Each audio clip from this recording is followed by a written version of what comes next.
One. Hello, ladies and gentlemen, and welcome back to another glorious episode of Inside Movies Galore, where we are beginning our month of prehistoricness. So tonight we're going to be talking about. This is actually one of my favorite films, believe it or not. So Steven Spielberg, back in 1993, made this phenomenal movie about dinosaurs, which all of us know very well. And it was filmed in 1993. And I'm just going to read a little synopsis here of the film that IMDb says here. So, a pragmatic paleontologist visiting an almost complete theme park is tasked with protecting a couple of kids after a power failure causes the park's clone dinosaurs to run loose. And Dave, I don't believe you have mentioned the title. Are you? The title of this film is called Jurassic Park, and it is based on a novel by Michael Crichton. And unfortunately, I think it's Crichton. Some people have called it Crichton. Oh boy! Right. It does not matter which.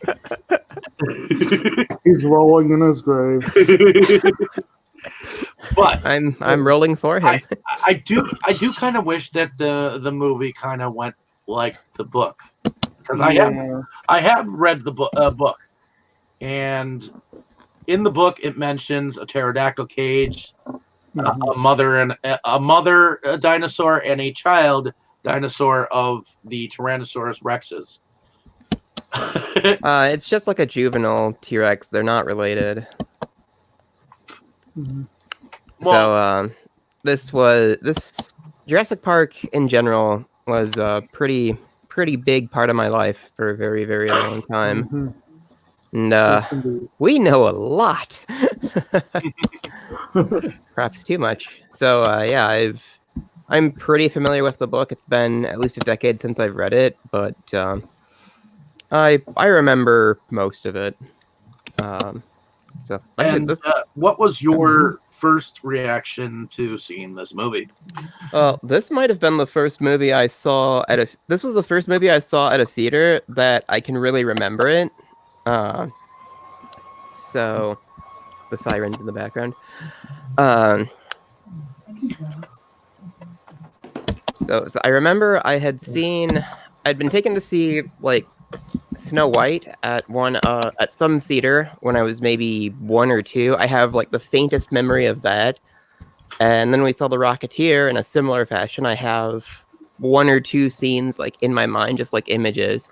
But the first movie I can actually remember sitting down to watch was Jurassic Park. So it's always been pretty important to me.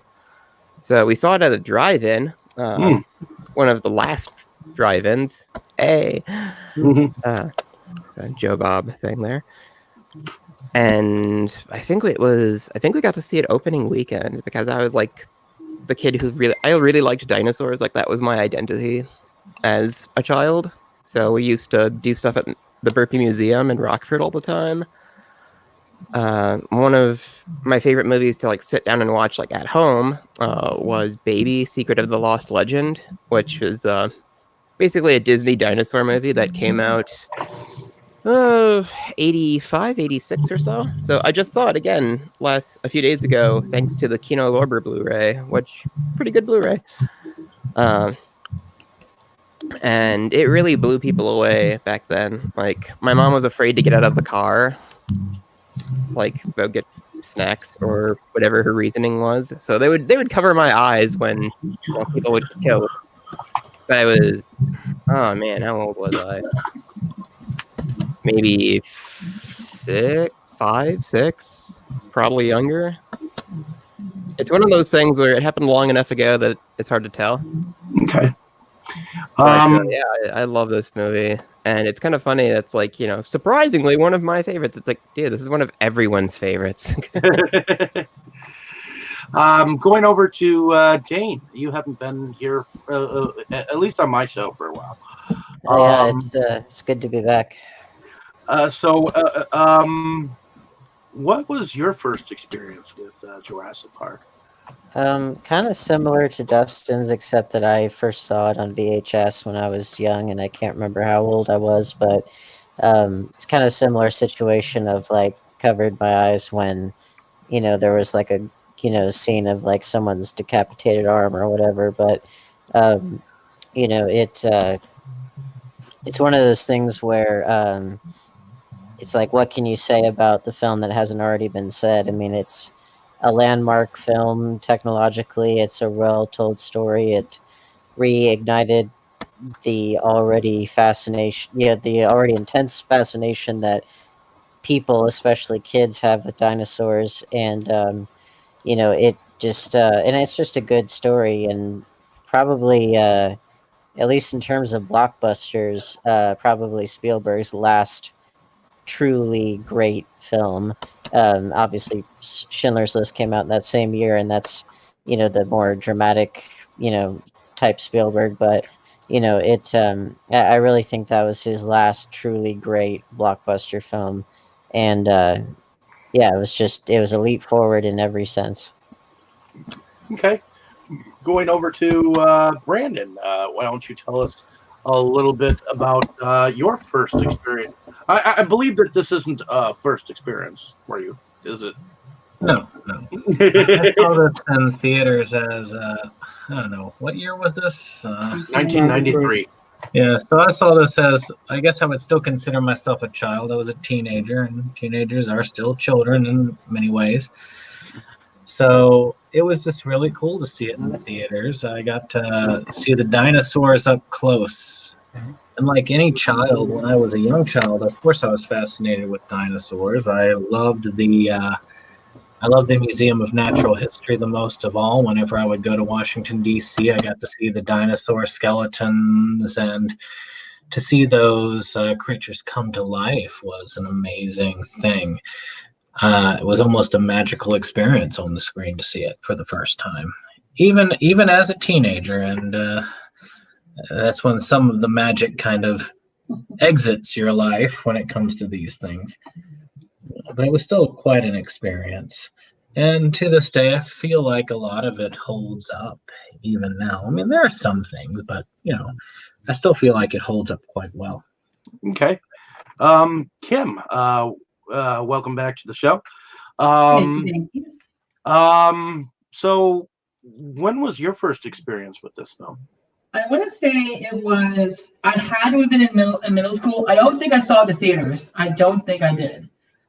So I imagine my first time seeing it was probably on VHS, renting it from like Blockbuster or Movie Gallery or something like that. Well, even the VHS was a big thing for Jurassic Park to come to VHS at the time too. So I was like 12, so I wasn't quite a little kid, but I was still like young enough for it to be fascinating, and old enough where it didn't scare the living daylights out of me. Mm-hmm.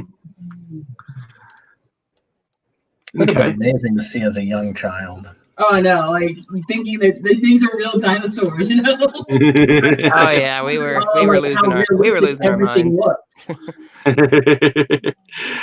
Cool. But no, I enjoyed just how realistic everything looked, because it's like, back in 1993, the effects, it looked like the dinosaur was actually there, Yeah. Well, in a lot of ways, they really were there, because they used a lot of puppets and creature suits on top of the CGI. Yeah. Going over to Jake. Jake, what was your experience with this film? Jake? He's dead, Jim. He's I'm worse. sorry. I had muted my mic. I'm sorry. I have definitely a good amount of experience with this one. And I too saw it in theaters, and it was definitely not my first theatrical experience. I had been there a handful of times before, and one of them was for a film that has a strange and tragic connection to this one. I had seen The Land Before Time on there, and I was reading, when reading up for this one, I saw that for the character of Lex, Spielberg wanted to cast Judith Barcy, who played Ducky in Land Before Time, only to find out that she had been murdered by her father at the age of 10. And I had never known that. And I was like, holy crap, that's crazy. Yeah, such a tragedy. Yeah, so, but I had seen, I was that kid that loved the dinosaurs. Like Brandon said, going to the National History Museum and whatever. The notable thing for me with Jurassic Park is it's the first film I saw twice in theaters, a feat that I did not do again until I was in college, and I believe the second one was being John Malkovich.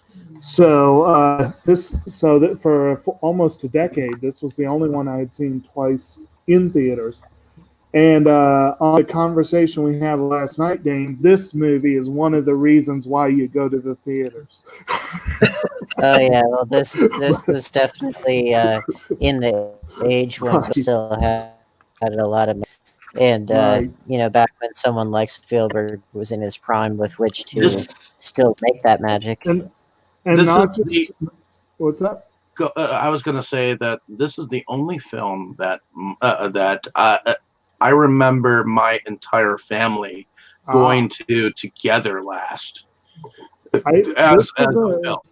Well, of course, in my, I would have also been a young teen or tween or whatever. When this, I guess, a tween, if that term even existed back then. And so it was definitely a family outing, that's for sure, and both times. And but yeah, I loved it, and I loved the book. I believe this was the first book I read by Michael Crichton, and I was a big fan of his for a while. I soured on him when I saw a review where he claimed that literature was a dying art form and he was making books mainly to make movies. And I was like, you bastard, don't say that. But I mean, said that? Yes. I'm misquoting him because I don't remember exactly what the quote was, but that was the gist of it. And I'm like, but I agree with Dave that I would love to see a faithful adaptation of the book. This one has a lot of the main beats, and we'll talk about later about where it differs and whatever. And spoiler alert for everyone. But I've read the book at least twice, probably 3 or 4 times, but it has been several years. And as far as the movie, I couldn't even guess how many times I've seen this. Probably a couple dozen. It's been, yeah. This was my first time in a couple years, but you know. I would have to, like I said, I saw this movie in the family in the theater with my family. My mother, my father, my sister, and myself, and except for a couple of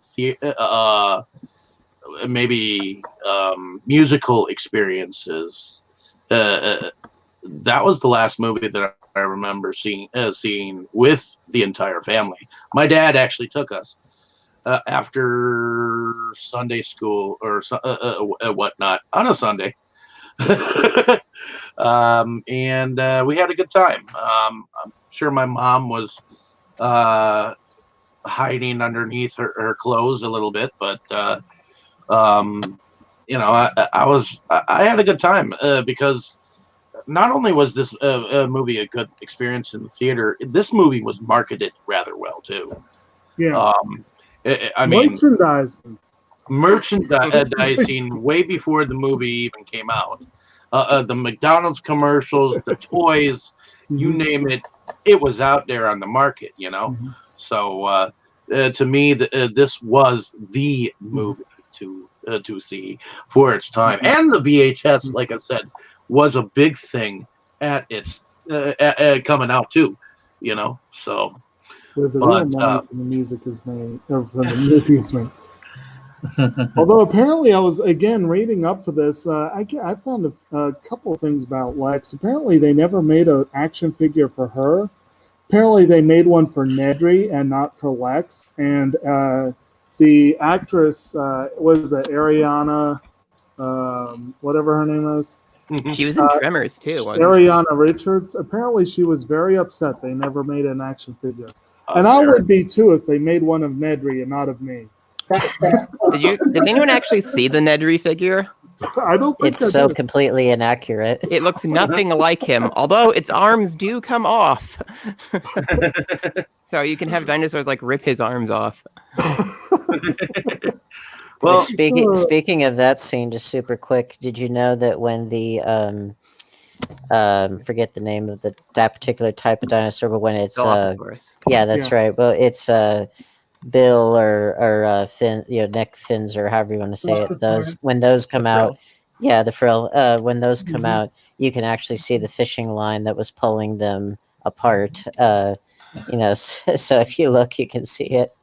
I have seen this movie 100 times and I never noticed that. Oh yeah, it's in there if you look. It's kind of amazing. I was always distracted by how silly that was. That was one thing that was added just for the movie. It wasn't even in the book, and I was like, nah, I'm not feeling that. I would have liked to have seen the Dilophosaurus in the book. If I remember correctly, they said it was like yellow with leopard skin spotting, red and black crest, like a green belly. And Dilophosaurus was always my favorite one. I was like, I wish they had done it that way.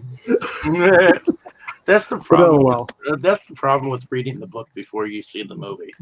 Yeah, I mean, I read the book when I was like 6 or 7, and I mean, when Dustin mentioned that it was a junior that was not connected to the dinosaur, that was something I didn't remember from the book. It's been so long. So to me, I thought it was mama and baby dinosaur. So of the Tyrannosaurus Rex, but it was there was only one like Tyrannosaurus Rex in the movie. So I guess I enjoyed the movie separately from the book. So, but Dustin, you kind of have to. I kind of lost my place there, but well, back with the Dilophosaurus. So the real Dilophosaurus was actually a pretty large animal. Kind of more like, I'm trying to think of we don't really have like a size analog.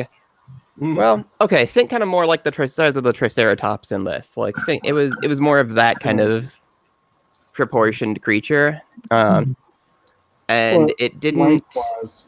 Yeah. Well, lengthwise, yeah, it was kind of a big dinosaur, so they made it pretty small. On top of that, though, the thing about it, like spitting venom. So at the time, there was a lot of speculation about different things that dinosaurs were able to do or may have been able to do that wouldn't have been. You wouldn't have seen it in a fossil. So that was one of the main. It's like, oh, here's. Yeah, surprise! It's venomous. They were trying. Crichton was trying to come up with things that dinosaurs could do that the fossils would kind of both like creative freedom and like a scientific theory kind of thing. For example, like the holes in the top of Brachiosaurus's head. There's some talk that maybe it actually had a trunk like an elephant, and that's the attachment point for the trunk, because it is a strange spot for those. That is a strange idea. So, well, it was just kind of an attempt to do that, and give them like animal traits and characteristics that the fossils wouldn't have informed us of. Of course, that's one of the reasons why I think it would have been. I think it's also why he went with such vivid coloration for the dinosaur. But it makes sense in some ways, because Dilophosaurus was an early predator, kind of early on the evolutionary chain. Small jaws compared to some of the others, so some venom to help out would make sense. I agree with that. Like it did have weak jaws compared to many other carnivorous dinosaurs, especially for its size. Its jaws were very weak. But I would think the spitting apparatus would probably be more advanced. I would think chewing it in would make more sense in some ways, but whatever. Anyway. Yeah, the way it comes out in this, it looks more like kind of like like hacking stuff up. Yeah, I always It thought comes that out was like in kind of thick silly. chunks. I think they said that they actually used like a paintball gun for that or something, and I'm like, that makes sense. But I thought it looked kind of silly for Venom, but it's more cinematic than something that you can't really see. Yeah, it's not like a spitting cobra; it's just like a stream of fluid. Right. So one thing I noticed watching it this time is there's a bit of like a burning sizzle sound right when it hits his eyes. Right. It's like, oh, I never heard that before. Well, and another little thing is, as right before that scene when Dennis Nedry, when he trips Mhm. and falls down the mini waterfall there, you can actually hear a little, like a banana slip kind of sound, and it's like, Yeah. We were talking about that when we were that was watching just it. funny. It's like, ooh. Ebert's review said it feels like this caper is from a Three Stooges movie, and I was like, well, that's pretty unfair. And then watching it, and you hear that, and it's like, well, Yeah. I mean, that's kind of physical comedy 101, like the slipping on the banana peel thing, which in this case there was no banana peel, but the principle applies. And Well, this is let's one of the- rewind back and let's do a little bit of a rundown of Okay. the plot. Okay. So the film begins at the Isla Sarna, Isla island, Nublar. Isla Nublar Island, which is Island A, if I remember correctly. Sorna was introduced in the sequel, Lost World, Correct. as where the actual work was done. Correct. Yeah. The factory So- floor. Yes.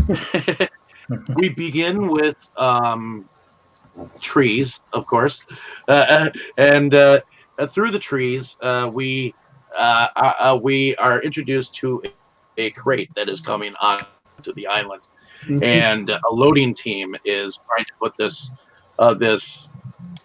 crate into where whatever containment area that it is, and an accident happens, and the dinosaur ends up eating a victim, and we it kind of goes into the film where we see the lawyer after the guy screams, of course. So they're So what do you they're think about that introducing- beginning scene? It's a really effective scene setting the mood because we don't really know quite what's going on. Mm-hmm. Like we know it's called Jurassic Park, but unless you saw a trailer, you're not really prepared for the quality of dinosaurs that you're going to get. Right. And so it really sets, I mean, seeing it for the first time, like at that drive-in, it's like, I don't know, it made me really like anticipate seeing the dinosaurs. It's a team. Yeah. It's very much. It gives the feel that this is like a really industrial place. Mhm. It's like they're prepared, they're coordinated, and then something goes wrong and somebody dies. Well, and again, Kind of foreshadowing the disaster. And again here, like you see later with the safari hunter kind of a dude. Robert Muldoon. Correct. He's my favorite character. When he goes off and tells Ellie to go, I've got her, run, you know. But Get to the end. Well, the scene is also there's sort of there's a subplot with the Velociraptors about how the new Velociraptor to the island like takes over the group and kills most of the other raptors, and so this is when she's being brought into the island. So there's a bit of foreshadowing here, where as it's killing that worker, like it's looking Robert Muldoon in the eye, and he's looking it in the eye, and that'll play out again later in the movie when he's hunting her after they've escaped, and well, they get him, unfortunately. This is also a little bit of an interesting teaser because most people think of the movie and they think of the Velociraptors, but it's like an hour and a half, hour and 40 minutes into the film before you actually see them. So this is one of 2 points where they tease them. before you really bring them in. So it's kind of interesting how they did that. And then the next scene, you see the lawyer coming in on some canoe to meet one of the paleontologists for the island, I believe. And he pretty much talk about the fact that they're looking for someone to sign off on a park, and it just so happens to be Alan Grant. And he's telling him, well, no, he's probably not going to sign off on the park because if he's like me, he's a digger. So, what do you think about that little introductory scene of the lawyer? Well, it functions as a good intro of Gennaro as the stuffy lawyer who's trying to, please the investors. And it also works as a little bit of exposition, helping to explain where they get the amber and all that kind of stuff. And the fact that Hammond really did go out of his way to get the best people in their fields as much as he could. I mean, spared no expense is like his favorite line. Yeah. Well, and plus, anyone using their critical faculties will say, okay, how is this even legal? And, what are the various loopholes that someone would have to jump through to, make that happen? And so it's a good technique there. And the whole thing with the velociraptors and the finding the amber in the beginning, it's very reminiscent of the opening of Raiders of the Lost Ark. It's just a good way to set the mood and get people's appetites whetted. Which brings us to our next scene, where we are brought to the dig site of where Dr. Grant, who was played by Sam Neill, and Dr. Sadler are just digging up a new fossilized skeleton of a velociraptor.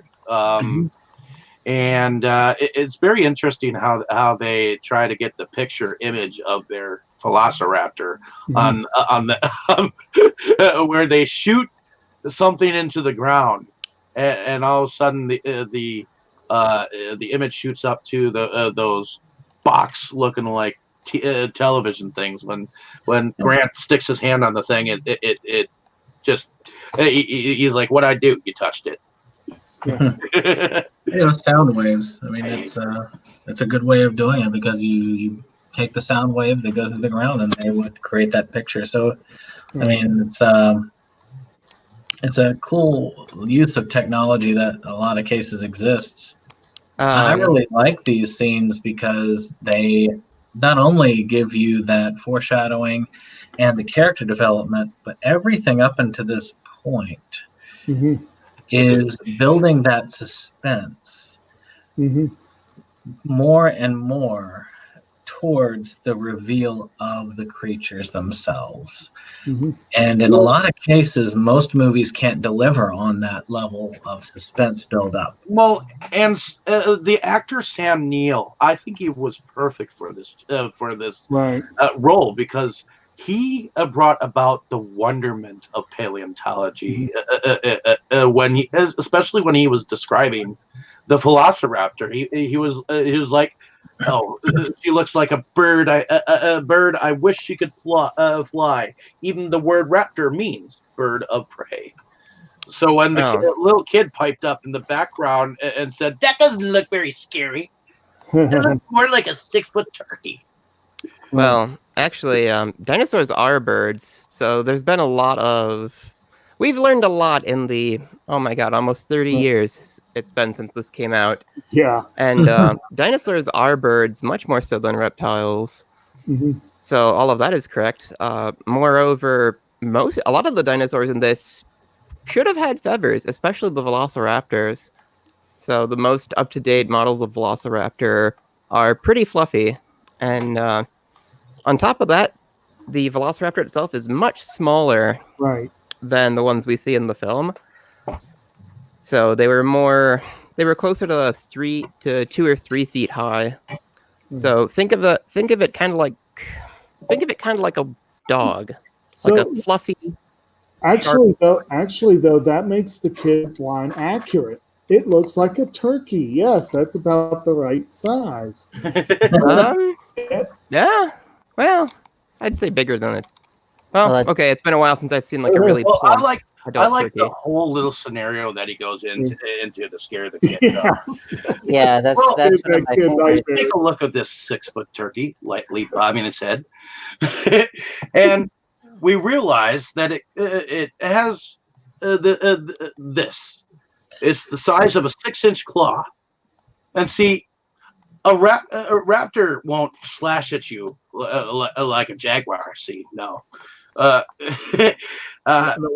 slash at you more like here or here, spilling the intestines. Yeah, that's like one of my favorite parts because I just love that he's putting that dickhead kid in his place. Yeah. Well, to be a slight spoil sport, so what he describes is, so they've done a lot more like modeling and testing, and they're pretty sure that the way the claws were actually used is you leap onto a larger animal and poke holes in its throat with the claw. So you wouldn't actually be doing any slashing with the Velociraptor claws after all. Well, that's still not a fun day at the beach. Oh no, I'm sure it would be horrible beyond description, but especially if it is multiple attacks. It also does a defining trait for him, which leads into the bigger discussion of him not only disliking children, but the kind of difference in opinion between him and his compatriot. She thinking about wanting to have a family, and him like, no, I hate children. These were two dramatic changes from the novel that show Spielberg's stamp on the movie. Because in the book, they were not a couple, and Grant was actually rather fond of kids. So that was a pretty major change they made in order to make them look more kind of dynamically. Yeah. I don't know. This movie makes me not be too fond of kids at most points. But that scene also sets up Grant's being kind of old-fashioned in a lot of ways. Like, he's progressive on the science, but he's kind of old-fashioned. He hates technology. He's scared of it. And kind of makes me wonder. They say Grant was based on the paleontologist Jack Horner. I kind of wonder if Horner had that sort of feel toward technology. Possibly. Well, like I said, I used to volunteer for the. I used to spend a lot of time at the Burpee Museum in Rockford, and they would have something called Paleo Fest, which was pretty much like a paleontology convention with paleontologists who would come visit. And I got to hang out with John Horner for a few hours at one of them. I just ran into him in the lab, and it's like, this guy looks... Should I know who you are? I feel like I should know who you are. And it's like, I'm John Horner. Oh, okay. So I'm like 13 or 12. And he kind of did feel a little bit like the, kind of do things for yourself sort of guy. So I think that might have been a bit more accurate to John Horner. Okay. And he was also gruffer in the book. He's a little bit more smooth around the edges in the movie. Shortly after the kids scene, John Hammond arrives in his helicopter. What do we think of his character? He was dramatically smooth around the edges from the book. He was originally envisioned as a, quote, dark Walt Disney, I think was the original description. And considering what we know about Walt Disney, that's saying something. Hammond is, in the movie, he's an eccentric with money to spare, and he's very likable and very charismatic. But that entrance scene where they're destroying the site with that helicopter shows one of his defining traits is he doesn't really truly think about others all that much. He thinks about what he wants to do and goes with it. But again, he was a straight up dick in the book, so they definitely made him a lot more likable. He's got more of a mad scientist in the books in a way. Yeah. I actually like his fate in the book, and I would not have liked it if they'd done that to this character. Oh, he was a very likable character in the movie. Yes. He was more of a, he cares about things. He just got a little bit carried away with his dream. Right.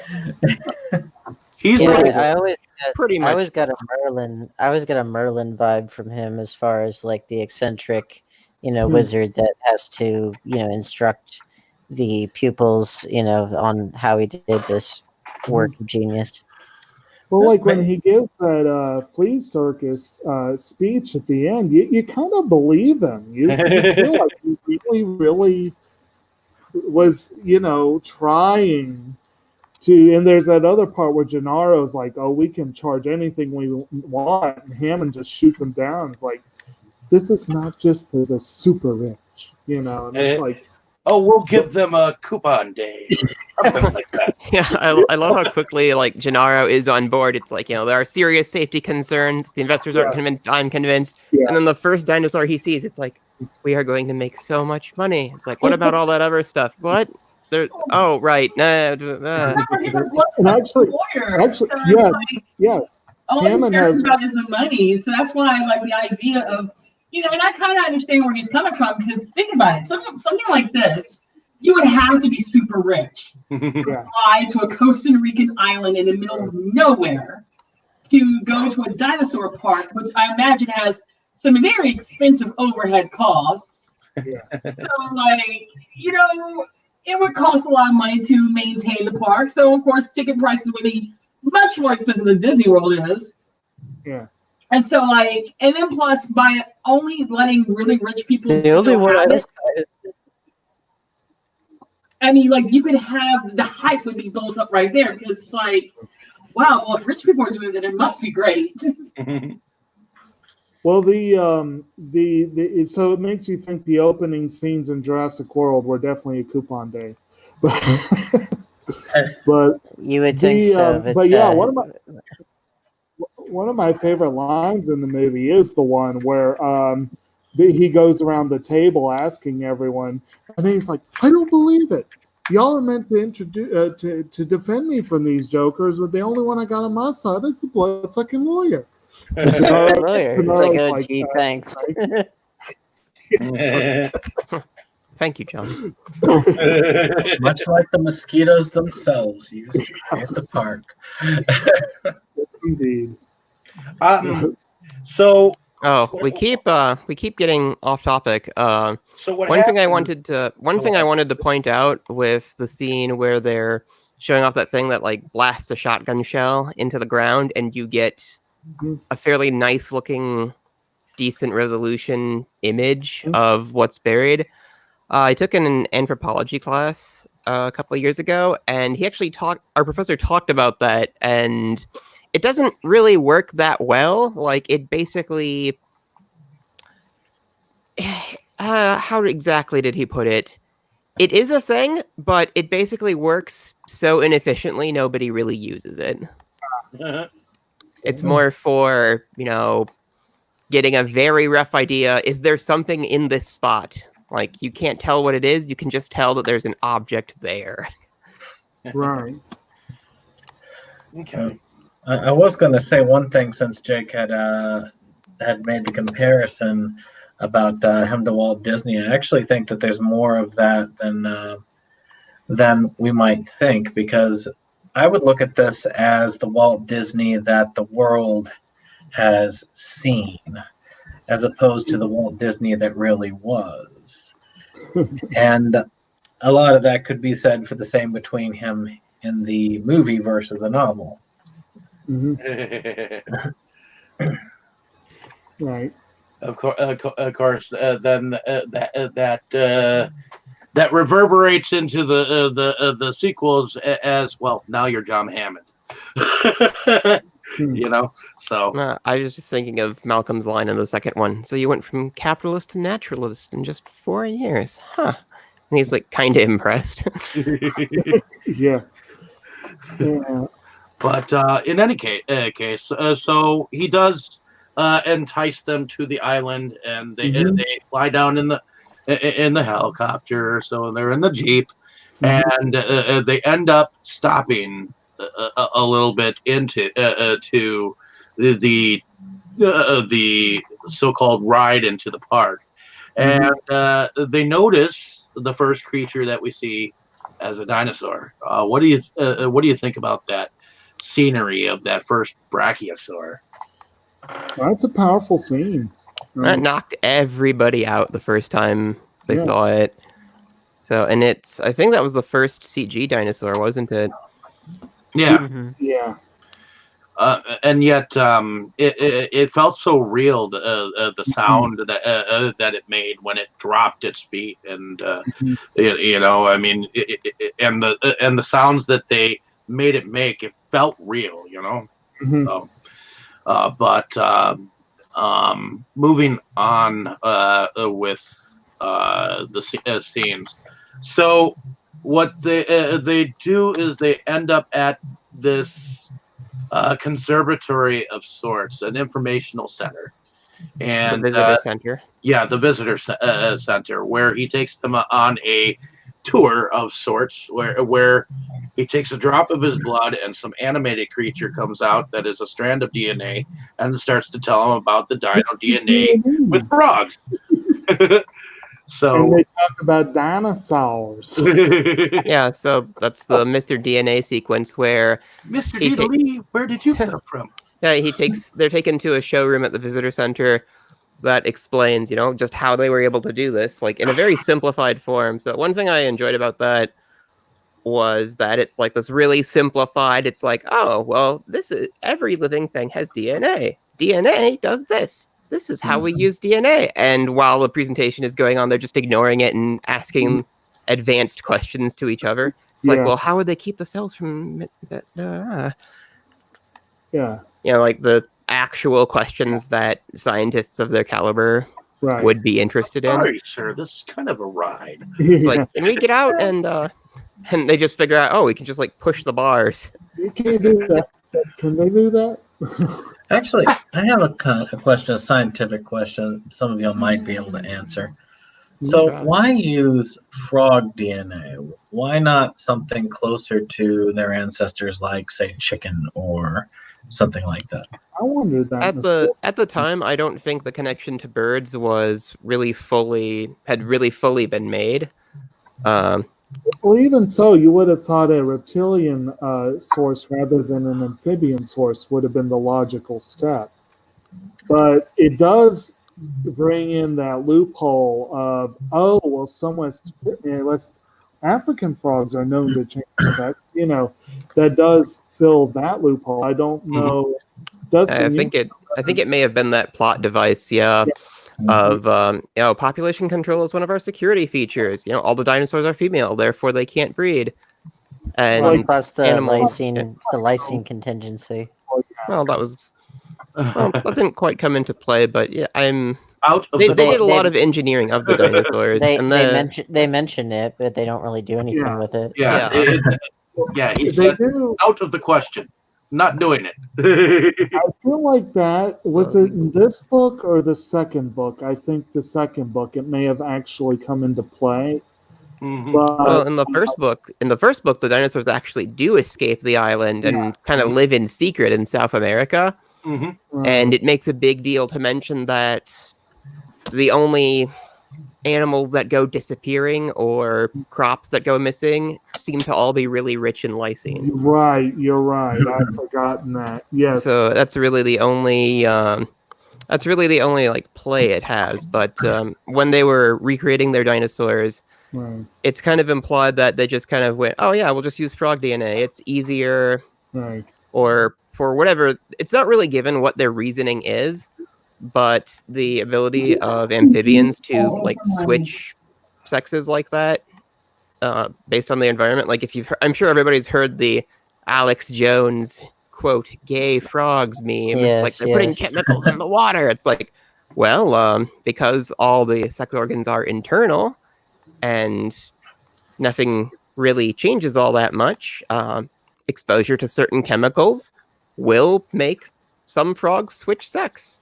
Yeah, it's that was the weirdest thing ever, but even the fact that it was crazier than even he was saying it, but on the one hand, but then on the other hand, it was like, well, like you said, they were internally, so I guess it's not overly crazy for them, but it's just more so that as is typical with nature, the real explanation is even wilder than the than the conspiracy theory. Sometimes. Yeah, it can be amazing, but Yeah, it's yeah, like, no, but yeah. Well, it's It could also be because of the practice of using frogs for dissection for science. I don't know. Maybe they felt like that was a good cheap way to get some DNA. well, So as maybe lab it animals, was- yeah, that would Yeah. work. well, also look at genetically modified food, how they're able to take, a gene from this totally unrelated type of food and like put it into something else to, increase shelf life or to prevent it from freezing or, things like that. Or like the genetically modified super rice, for the communities that don't get a lot of good nutrition, that sort of thing. So if you know what you're doing, I think you can mix and match, at least in the plant world, I'm sure to a certain extent, probably in the animal kingdom as well. You can probably mix and match somewhat, and I still like what Ian Malcolm said back at the table. What's so great about Discovery? It's a violent, penetrative act that scars what it explores. What you call Discovery, I call the rape of the natural world. Everyone just kind of stares at him like, what? Apparently, that was not too far off from Crichton's own feelings on the subject. And I don't wholly disagree either. I think a lot of scientific discovery is very destructive with what it leaves behind. Now, a lot of it isn't. A lot of it is wonderful. It just depends. But even like when I go out and do my field work, like when I go out and trying to get records of cool wildflowers I find, I always am afraid of where I step, especially when I'm in like a wetland or whatever, because getting out into nature is, you leave a footprint whether you want to or not. And definitely paleontology is like that. You're literally penetrating the earth to get to the fossils. So, yeah. Well, it's so funny that I like to think that movie's version of Dr. Ian Malcolm is sort of like if Seth Brundle had lived, and had been, not transformed, he probably would have gotten more confident, would have dressed in all the black leather and would have been like a ladies' man, despite him still being a super geek at heart, and that's I love Jeff Goldblum, and one of the reasons is that he's able to, be one of the super geeks that the ladies still go crazy for. Right. Oh, he was perfect for the role. He is absolutely perfect for this role. He's one of those characters, and he's one of those actors that he really can bring a character to life in a way that no one else can. And are you married, Dr. Grant? No. Well, I'm always on the lookout for a future Dr. Malcolm. Is Dr. Sadler's available? Why? Oh, sorry. Are you two? Yeah. Oh. He's like, yeah, I love kids. It didn't stop in the moods anyway. Of course, we had that earlier part where he's talking to her about chaos theory and everything is like strange attractors, and she shakes her head. Dr. Sadler, I refuse to believe you are unfamiliar with the concept of attraction. There's Dr. Grant in the background. Who the hell are you? Well, and you can really tell that Jeff Goldblum made that character his own, especially when he's doing the that whole spiel, and then they all get out of the car, and he's like, well, and here it is again. Who could have predicted that I would be sitting in the Jeep talking to my alone by myself, talking to myself? Yeah, that's chaos theory. I quote that all the time. It's like, I mean, who could have known? Here I am by myself talking to myself. Yeah. Well, let's talk about the talking about that. So after we see a little bit of a cute scene of a baby red raptor, which to be honest, that's a little bit of a cute scene too. Where you see the red raptor during the tour of the genetics lab, they see a velociraptor hatchling. Right. And that's kind of another one of the big, like, wow set pieces Right. with this little animatronic dinosaur. That's very convincing. So, and we're still kind of in like the wonderment stage of the movie. Mm-hmm. And this is one of the areas where this scene was pretty interesting. You get a little bit more exposition here, largely in the form of one of the chief scientists, Henry Wu, who's played by B.D. Wong. And even though Wong is given star billing for the film, this is his only scene. And he disappears, never to be heard from again, even though Wu was a major character in the book. So it's like, I'm kind of like, I feel bad for him. But then he came back as a villain in the Jurassic World series, so all is good, I guess. Well, Wu dies a pretty horrible death in the book, though. So I think he should be happy with what he gets here. Yes. Am I remembering correctly that he was the one that went after Arnold to try to get the power back on, or am I just getting that all mixed up? No, he actually. Go ahead. I don't think he went. There's a fairly long sequence where after all the fences are down, the velociraptors are just running completely wild all over the compound, and he's just kind of outside and gets annihilated. Like pretty much. As one of the things that they did in the book that wasn't really done here was they really highlight like the failings of technology. Yeah. For example, in the book, talking about the population controls that they have, it's like, well, we have a sophisticated thing that automatically counts like the population. So, that's how we know for sure there isn't any breeding going on, or that's how we keep track of deaths or whatnot.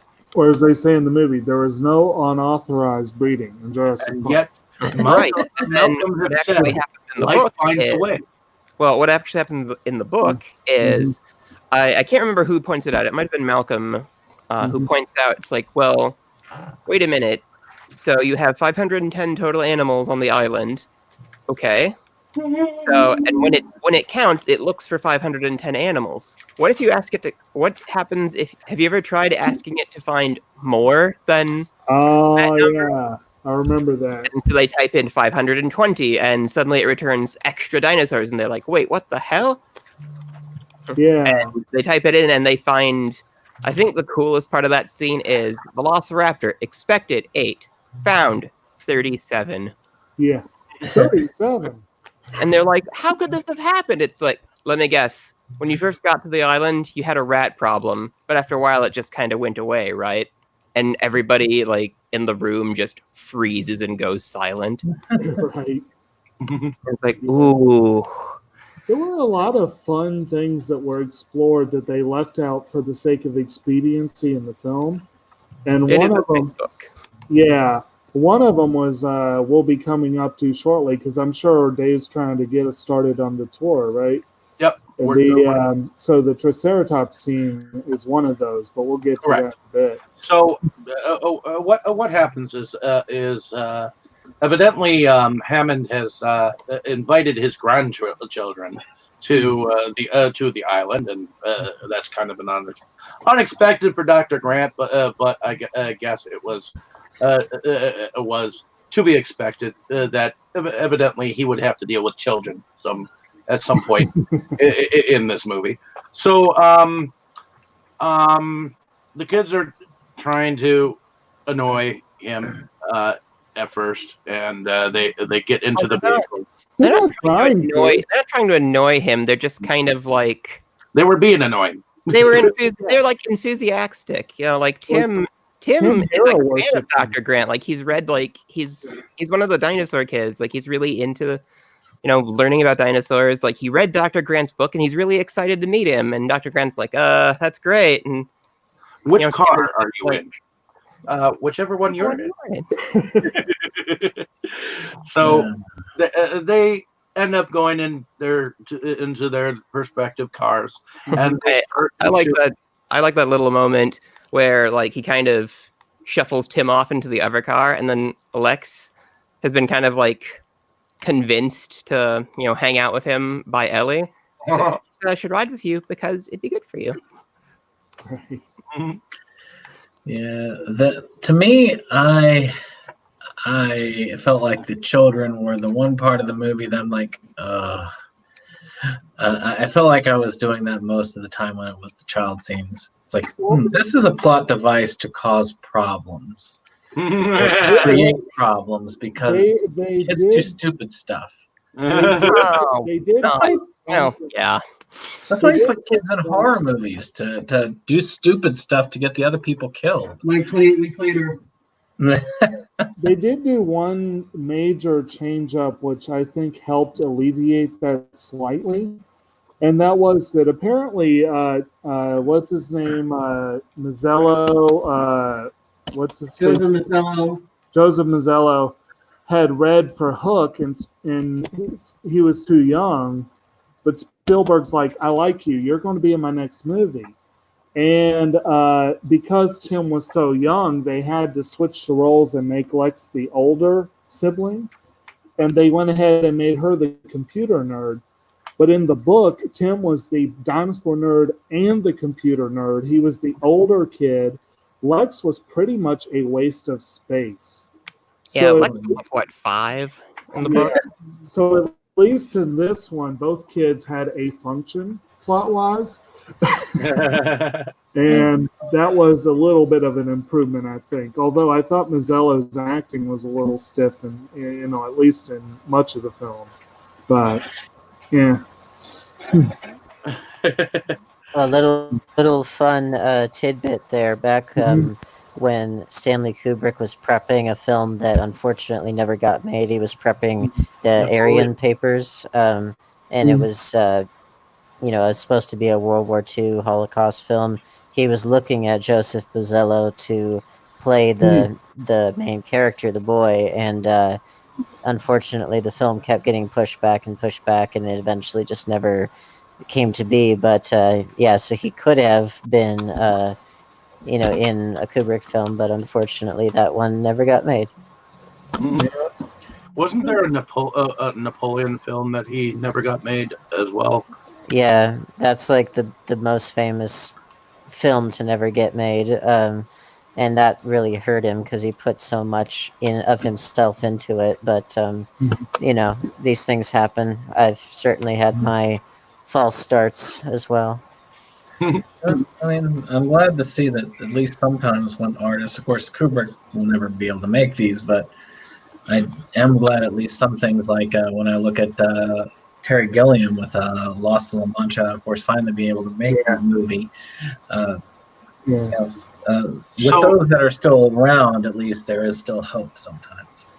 So meanwhile, while all of this is going on, there is, I believe he is the son of John Hammond in here, Nedry. No, he's not. No, what are you talking about? He did say, okay, Dad. Thanks, Dad, because he's smart ass. So Nedry is having a fight with John Hammond over pretty much his billing. Like he's under Nedry. This is something that's made a lot more clear in the book. Right. But Nedry is kind of underpaid. Actually, some people have made the case that the real lesson of Jurassic Park isn't don't mess with nature, it's pay Dennis Nedry. Anyway, so Nedry is complaining. It's like, can anybody else like get all this stuff to somebody? Somebody complains about something that doesn't work, and he's like, hey, you think this is easy? Having this level of automation, that doesn't come cheap. And Hammond's like, I'm not going to argue with you about this anymore, Nedry. And, Nedry like mouths off a little bit more. And then Hammond's like, I don't blame people for their mistakes, but I do ask that they pay for them. And he's like, thanks, Dad. Yeah. Because it's kind of like a sitcom dad scolding you line. Yeah. Okay. So, see, when I was a kid, I assumed that they were father and son because they were just as round as each other. No, they were not. You saw the movie, right? I saw the movie, but and I read the book, but when I saw the movie, I was basically a child. So growing up, I thought that they were father and son because he mentioned he called him Dad. Thanks, Dad. So. Well, it's like a sarcastic. That was sarcasm. Yeah. I didn't take it as sarcasm, so I'm sorry. It was pretty It's hard clear. to say. Well, why would you? Like, can you imagine? Like, why would you do that to your father, though? You know. I don't know. It would still suck. I don't think he believed that he was going to cause everyone to die by doing what he did. I think he felt like it was going to be a small hiccup, but they had him played by an actor that basically made him look like such a total scumbag that there really was no feeling for the man. How can you Wayne Knight imagine was him not known the chaos that this would cause? He turned off security systems. He turned off electric fences. He kept the Raptor system up. Well, he turned off the fences that he would need to turn off so that he could like sneak through the park. So I think a lot of it came from the storm. Like when he had planned to do this, like the tropical storm, that pretty much compounds all the problems. Like, well, he didn't plan for that. So I just want to insert here. We need to back up actually because we forgot a major scene in that those scenes where you're talking about leading up. Yep. Where Nedry meets Dodson at a random dive in Costa Rica. And Lou Dodgson is the head of a company called. I know all this stuff. Sorry. I think it is. Yeah, Lou Dodgson is the head of a company called BioSyn, which is InGen's competitor, and so he's convinced Nedry to steal some embryos from the park. For what seems like a pretty small payout, in comparison nowadays, like $1.5 million. So in the book, it's explained that the reason Nedry is doing this is because when he originally bid on the job, so Nedry has a team of like a dozen people like working on like the programming for Jurassic Park. But they were so secretive that there were a lot of things that the system needed to do that were very difficult and expensive that he wasn't told of until after he'd accepted the contract. And so he's been having to start paying his team members out of his own pocket because he wasn't given good enough information to make a proper bid when he made the bid. So it's a little bit his own fault, but at the same time, not necessarily. Also, screwed him, basically. Not only not giving him enough information, but from what I remember, I think Hammond actually started a smear campaign to make Nedry look bad to his other customers because he's a subcontractor. He doesn't work directly for InGen. But exactly. So in this scene, you've got the Dodson's, Nedry makes the comment, "What are you supposed to be, like some sort of secret agent or something?" Like Dodson, he looks like the stereotypical, like, I don't want anyone to see me. We got Dodson here. Dodson, we got Dodson here. See, nobody cares. That's a good line too. So Dodgson doesn't really do anything beyond this scene, like in the film. Like in the book, there's like a whole kind of subplot with him like planning this thing out for Nedry. And Dodgson actually dies in the second book, The Lost World, when he, for some reason, goes to the second island to try to steal some eggs. Like, why wouldn't you just hire a team, for God's sake? So he's not a smart guy, but there's a scene in the book that I really enjoy where he's talking about how important it is that they steal these embryos from InGen to catch up on research, and he's detailing what he believes are Hammond's plans. It's like, and of course, once the park opens, pets. What child wouldn't want a miniaturized dinosaur for a pet? And of course, they'll engineer them to eat only InGen pet food. And course. some board member is like, "Holy Jesus, exactly, that's why." Yes. And there's kind of an offhanded like reference to that later from Hammond. It's like, contrary to what I've heard Lou Dodgson believes, we are not developing pets, but we do have other merchandise planned. Right. And I like Which the. I'd have to look into it, but how many of the items that are in the gift shop in the movie could you buy in real life? A Quite lot few of them. I had the stamp A lot set. of them. I had the pink Triceratops. I Mhm. knew people who had the like kind of weird green, heavily detailed Tyrannosaurus.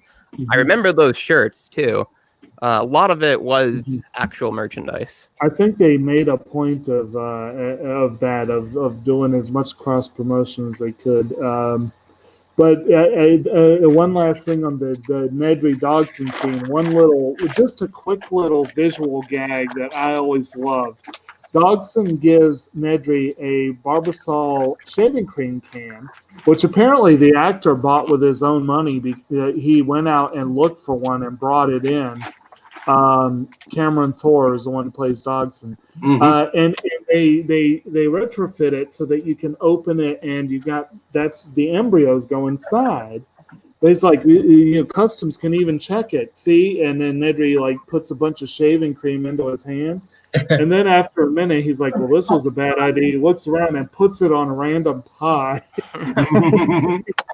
It just goes to show the character is a totally unlikable Right. dick. Well, that's what they were trying to make that point, and he was an asshole. I mean, come on. Well, and if I recall, he was Wayne Knight was on Seinfeld at the time, and he Yes. was an antagonist of sorts. So He I was assume- Kramer's bride. yeah. That's, Well, I anyone assume that was kind of meant to help kind of cement that type of person into people's minds already. Right. Well, as we know, they started the tour, and so we see them. They stopped at the Dilophosaurus entertainment, and nothing shows up. So Yes. and then so when they get to the Tyrannosaur partic, nothing still shows up. So they try to When they get to the tour, so as the tour progresses, they haven't seen any dinosaurs, and to try to spice things up, they attempt to lure the T-Rex out of hiding by they feed the T-Rex automatically with this like feeder that comes out of the ground, and so they put a goat out, and there's sort of like it's kind of a stupid moment where Lex is like, "What's gonna happen to the goat?" And they just kind of look at her like, "Really? It's gonna eat the goat?" It's like, yeah. No. I think it might have been this moment though where I Ever had had Lamb Chops, kid? no, in the other car, I think it was at this moment because they're all looking out the window too, and there was one of my favorite bits of dialogue where it's like Malcolm's looking at God creates dinosaurs, God destroys dinosaurs, God creates man, man destroys God, man creates dinosaurs, and then Sadler's Dinosaurs eat men. Woman inherits the earth. And they just like look at her like, "What?" And she just I leans love it. forward. And of course, Dr. Grant is saying the Tyrannosaur doesn't want to eat; he wants to hunt.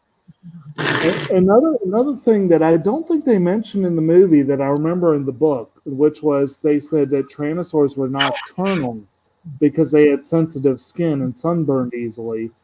So that would have been like you would think on a daytime tour they would have taken that into effect, and But anyway, but this also leads to one of my absolute favorite lines in the movie, which would not have happened in the book because they were seeing all of them, the Dilophosaurus and all that. We have that moment where Malcolm looks in the camera and he's like, "Now you do intend to eventually have dinosaurs on your dinosaur tour? He's like tapping the camera, like, John, hello. Like, I really do hate that, man. I really do hate that, man. Well, I laughed really hard at that this time. I've been to zoos before with, like, for instance, when I went to the zoo in DC as a good example, because that's probably one of the biggest ones I've been to. And you're not going to see all the animals at that time because, especially animals who are hunters like that, who are not necessarily super huge. Yeah, the T-Rex isn't going to likely want to hide because it doesn't need to. But the smaller ones, they know that, yeah, we can ambush prey, but if we're out in the open, the prey can either get away or we're small enough that we could get eaten by something slightly bigger. And yet, in Jurassic World, when they tempted the Tyrannosaurus Rex with a goat, the Tyrannosaurus Rex actually came and ate the goat. So, well, I don't want to think about Jurassic World. That movie was. Right, Jurassic World. I thought you were getting the name wrong. No. I mean, this movie had divergences from the books, but the second and third movies, there might as well not have been books. Right. The second one was called Lost World, Jurassic Park, and Michael Crichton did write a second book, The Lost World. And it started out the way that the book went. But no, the title's pretty much the only thing. And the fact that they took place on U.S. Corner. I see. There was a movie that was made in like the 50s that I swear to God they did exactly like this, except where they brought a dinosaur back to like I think it was called The Last Dinosaur. And what they did is they grabbed a dinosaur from like the wild and brought it back, and it wrecked havoc on like downtown. And it was similar to like a Godzilla film. I swear to God. So, except it wasn't Godzilla. It was an American film. So I think it was. I think it was pre-Godzilla too. So. But Spielberg very intently did not want Godzilla to be on people's minds with this one, which I think he did a pretty good job of having a very different sort of feature. I'm just saying that I think that the idea of bringing it back to a circusy kind of atmosphere, it's been done before. So just like in King Kong, they were trying to do that. And King Kong was definitely an influence on this one, which they had that little throwaway comment. What's he got in there? King Kong, which was intended to be a nod to the movie. So I used to get Disney Adventures a long time ago, and when this movie came out, there was some parody comic. I think it was called Jurassic Puke or something that made it in there. And there's a joke in there at that moment. It's like, King Kong is in our petting zoo. It was I read quite Disney badly written. Adventures back in the day too. I remember that. I think the next scene was the one with the Triceratops, right? So, so they wait. Well, that's for the goat. That one big. That is one big pile of shit. Yeah. Another memorable line when you were a kid. This movie has a lot of good quotes in it. So they this was the part I think you talked about earlier. Here I am talking to myself because they had they're trucking along and suddenly Grant perks up and he like fiddles with the door and gets it open and runs out. And you see, this is what I'm talking about. No one could have predicted that Dr. Grant would suddenly jump out of a moving vehicle. Tyler goes after him. And here it is again. Ellie follows him. Yes. And they go what's up? And when they get there, that scene right there is kind of human to me, and that brings back some of the wonder that we have from the beginning, because we have a scene where Dr. Grant is laying against the fucking Triceratops and he's listening to the breathing. And just the look on his face is just pure. He's so excited to see it. It's like, yes. She's it's the most exactly beautiful in thing. the world. It was always my favorite as a kid. And actually, again, this was it was originally a Stegosaurus, and I think they changed it specifically because Spielberg was partial to Triceratops. He thought it was like his favorite one. And of course, this is our only real introduction to Dr. Harding, who another pretty big supporting character from the book that is all but left out of the film. And this is where they plant a mystery that was solved in the book, but is kind of forgotten in the movie, which is why was it sick in the first place? And and then you have you do get that fun little part of I have to check the dino's droppings, and then Malcolm's like, droppings? Dropping? Dino drop. And then he just My reaction. of course, and he just walks up to that comically large, almost to the point where it's like, even though it's a big animal, like that's still maybe for the Brachiosaurus that fits, but it's like as high as the Triceratops. Well, they do say in the book that they had the precompsognathus partly to help break down the crap, because there was that whole thing of the bacteria had changed in the millennia. So maybe that's a nod to that, or maybe they just thought it was funnier to have a big pile. But in any case, Dr. Malcolm says the line. Now that is one big pile of shit. right. So, Does anybody? Maybe the dinosaur was just keeping regular. You know. well, Does anybody remember what the reason was? It was I do. she does find the West Indian lilac bushes, and Harding's like, yeah, we know they're poisonous, but the dinosaurs don't eat them. That's why she was digging through the crap. But there was a whole thing about them using gizzard stones, and they would accidentally swallow the berries and regurgitate stone and berry, and that's why there was nothing in the crap. Yeah, so those become fossils known as gastroliths. So many birds, and turns out a lot of dinosaurs, will ingest rocks to help them like grind up their food during digestion. And they become several animal species do that, don't they? Yeah. I'm drawing a bit of a blank on exactly all the animals that do it, but it's a somewhat common thing. And when they fossilize, they're called gastroliths, and they're pretty noticeable because they're very smooth. I think crocodiles do that too.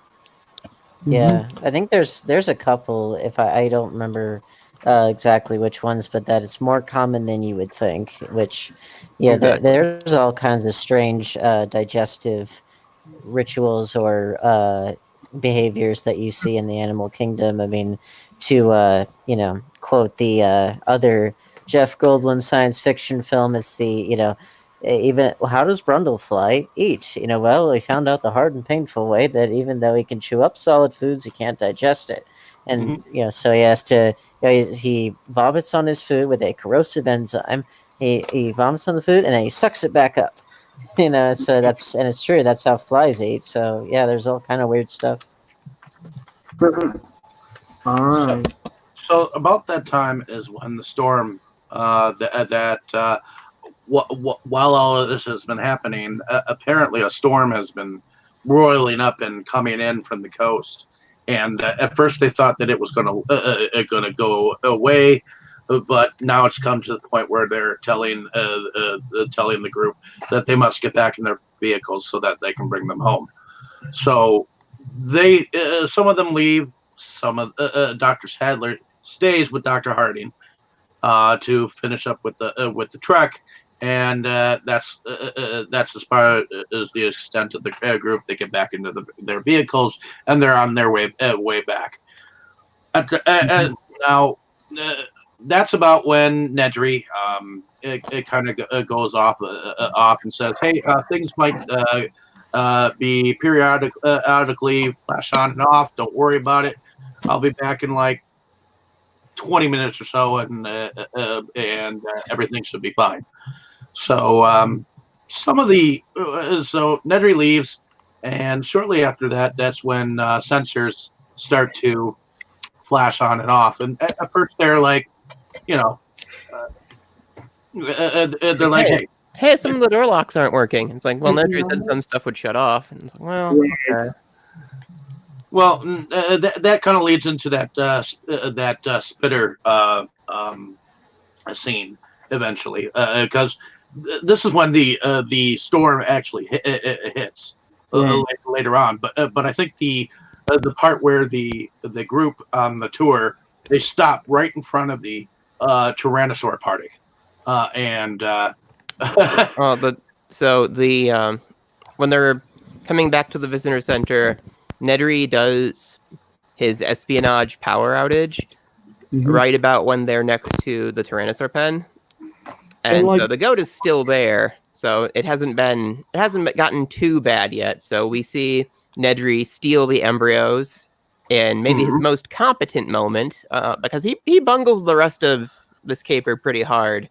Well, and actually, I was going to say, like you were talking about his espionage moments, that wonderful setup where he's like stuttering over his lines and just completely, like, if anyone really thought anything of Dennis Nedry, they would have known he was hiding something.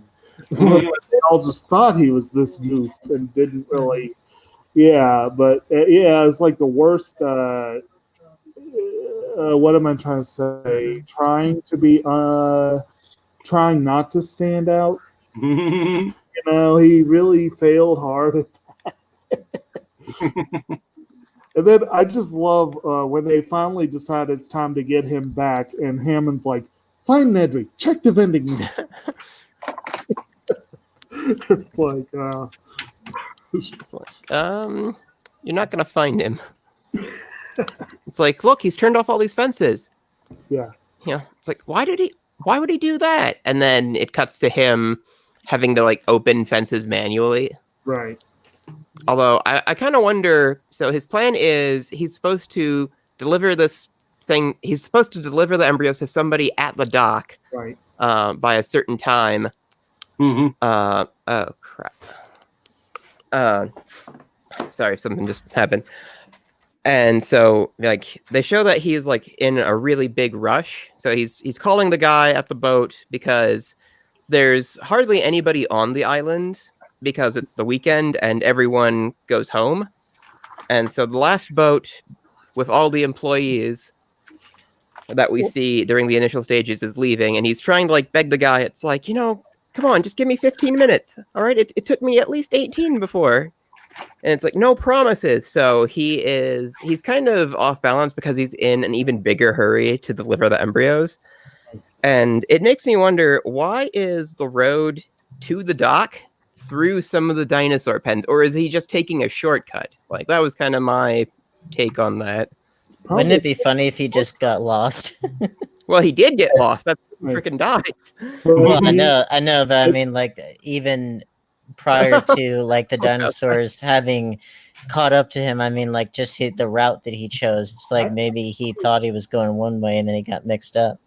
Well, he does hit the sign like a buffoon. Oh yeah, I remember that. I get the impression that he probably figured if he stayed away from the Tyrannosaur paddock and the Velociraptor paddock, he'd probably be fine in the Jeep. And I could see why, because he's definitely not a dino expert. He probably picked the fastest route that would stay away from those. And of course, he's under pressure because I think one of the reasons why there were so few people on the island as well, if I remember correctly, because the storm is about to hit, I think they evacuated non-essential personnel. So yeah, they did. Too. So that's, I'm sure all the scientists or a lot of them went home too. But yeah, and Brandon posted that link to Jurassic Park, the song, so I had to play that. No, I like Nedry's appearance in that song. Someone turned the fence off in the rain. Weird Al's my hero. That was such a great video back then. Alapalooza was an incredible album at the time, and I was actually into Weird Al at the time, so it was fun to see. Actually, I forgot about that as a connection earlier because one of my brothers was also really into Weird Al at the time, and he got a hold of that one, and he was trying to learn it on the piano. I think he had the sheet music for it, and I can't remember which of our parents. It was like, you got to hear MacArthur Park now. So that was actually our introduction to that song. Was the back end through the Weird Al song. Oh, I've been introduced to so much music that way, by hearing the Weird Al version first. Right. Yeah, Red Hot Chili Peppers from that same album. Yeah. Of course, I would not consider that song better than the movie. Unlike The Saga Begins, which is considerably better than the movie. Of course, He actually came up with the lyrics for that song, I think, from having seen the trailer rather than, Right. and just like a few clues that could be gotten. He hadn't actually seen the film yet because it hadn't been released yet, and it just so happened that he got it all right. If only they had had a T-Rex behead Barney in the movie. With the instead of just in the Weird Al video, then it would have been over the top even more in my mind. the Weird Al greatest hits. That would have been the greatest film ever made if that had happened. The Weird Al greatest hits, the Food album, was If they my had kept the kids the first same, CD. if they had kept the kids the same and Lex had been the younger one, I could see her having a Barney doll, and then the T-Rex stomps it underfoot when it attacks them. That would have been a great touch. Yeah, that was a whole weird thing from kind of that era. You always had like the edgy kid who was like, "Oh yeah, we're gonna shoot Barney," and it's like, looking back at it now, it's like, who cares? So what? Yeah, Barney does not exactly age with you. There's certain children's programs that age with you, and Barney's not one of them. I didn't even really love Barney when I was a kid. Like it was just one of those things that was on. It wasn't a standout. I had a lot more that were standouts for me, but now granted, when Barney Mania was taking over, I can get why all of the Barney backlash was happening. And why you had all the, I hate you, you hate me. I chased Barney up a tree with a 9mm, shot him in the head. Now I know that Barney's dead. exactly. Like, uh, There was a psychological study done on the show that showed that there was a thing in the show that when adults watched it, that there were plenty of areas that triggered rage and disgust because Barney because Barney himself displayed all of the characteristics of a sociopath. So maybe Barney was a serial killer. That was the plot of Mr. Robbie, the failed Maniac sequel that never got to happen. Well, and Death to Smoochie, which is an underrated film. But yes. my dad and I, we would always do "I love you, you love me, let's hang Barney from a tree," and and then we also did "Let's squeeze Barney and make him pee." That was good. Yeah. Slightly off topic. Anyways. Close enough. Actually, there is sort of a tie-in to that in Jurassic Park 3 when they're being attacked by the they're being attacked by the Spinosaurus, and they try calling for help, but like the little kid picks up the phone and he gets distracted like watching Barney cut in with the Spinosaurus like trashing their boat. Well, the real Barney does show up when they break down. Yeah. No, get away! I don't know if anybody saw the Barney movie from 1998. I remember that. I want to just remember it. I'm We could glad. have covered it for me to cover March. So anyway, cars break down by the Tyrannosaur paddock. What a lovely place for that to happen. And it's night, it's raining, and The goat's gone. And of course, the lawyer gets kind of scared, Well, yeah. and because all of a sudden they realize the goat is gone. Hmm. Yeah, that's one of the this is probably the movie's like most memorable like well, okay, this movie has a lot of memorable like effective scenes, but this is definitely one of, if not the top one. So the Tyrannosaurus Rex attack at night, where they fully show off the combination of animatronic and CGI dinosaurs, really for the first time on film, like what technology can do. And this blew everyone away at the time. And even now, like where the CGI is so good, like you notice, but you have to be looking pretty hard. Well, and also not just the dinosaurs themselves, but some of the other effects here were extremely impressive and one of the most remembered parts of the film. I'd never actually realized they considered it one of the most difficult effects to pull off was the vibrating water when you hear the Boom. Yeah, when you know he's going to approach right. that little cup that's on the dashboard when it drips. Right. It took them And then weeks to figure that out. There's a callback to it later. And supposedly they tried and they finally figured it out by running. There was like someone underneath plucking guitar strings or something like that. And that caused the vibration they needed. But yeah, it was. Steven Spielberg had thought it was a simple effect and then never realized until like later how much trouble he had caused by wanting that. Well, but it makes the scene, I think. Yeah. Oh yeah, it was. Oh, it's so effective. Yes. The other effect that besides the T-Rex herself, the other thing that always stuck in my head was the fact that the car just barely misses them when it goes off the cliff, and that's always a very high tension moment.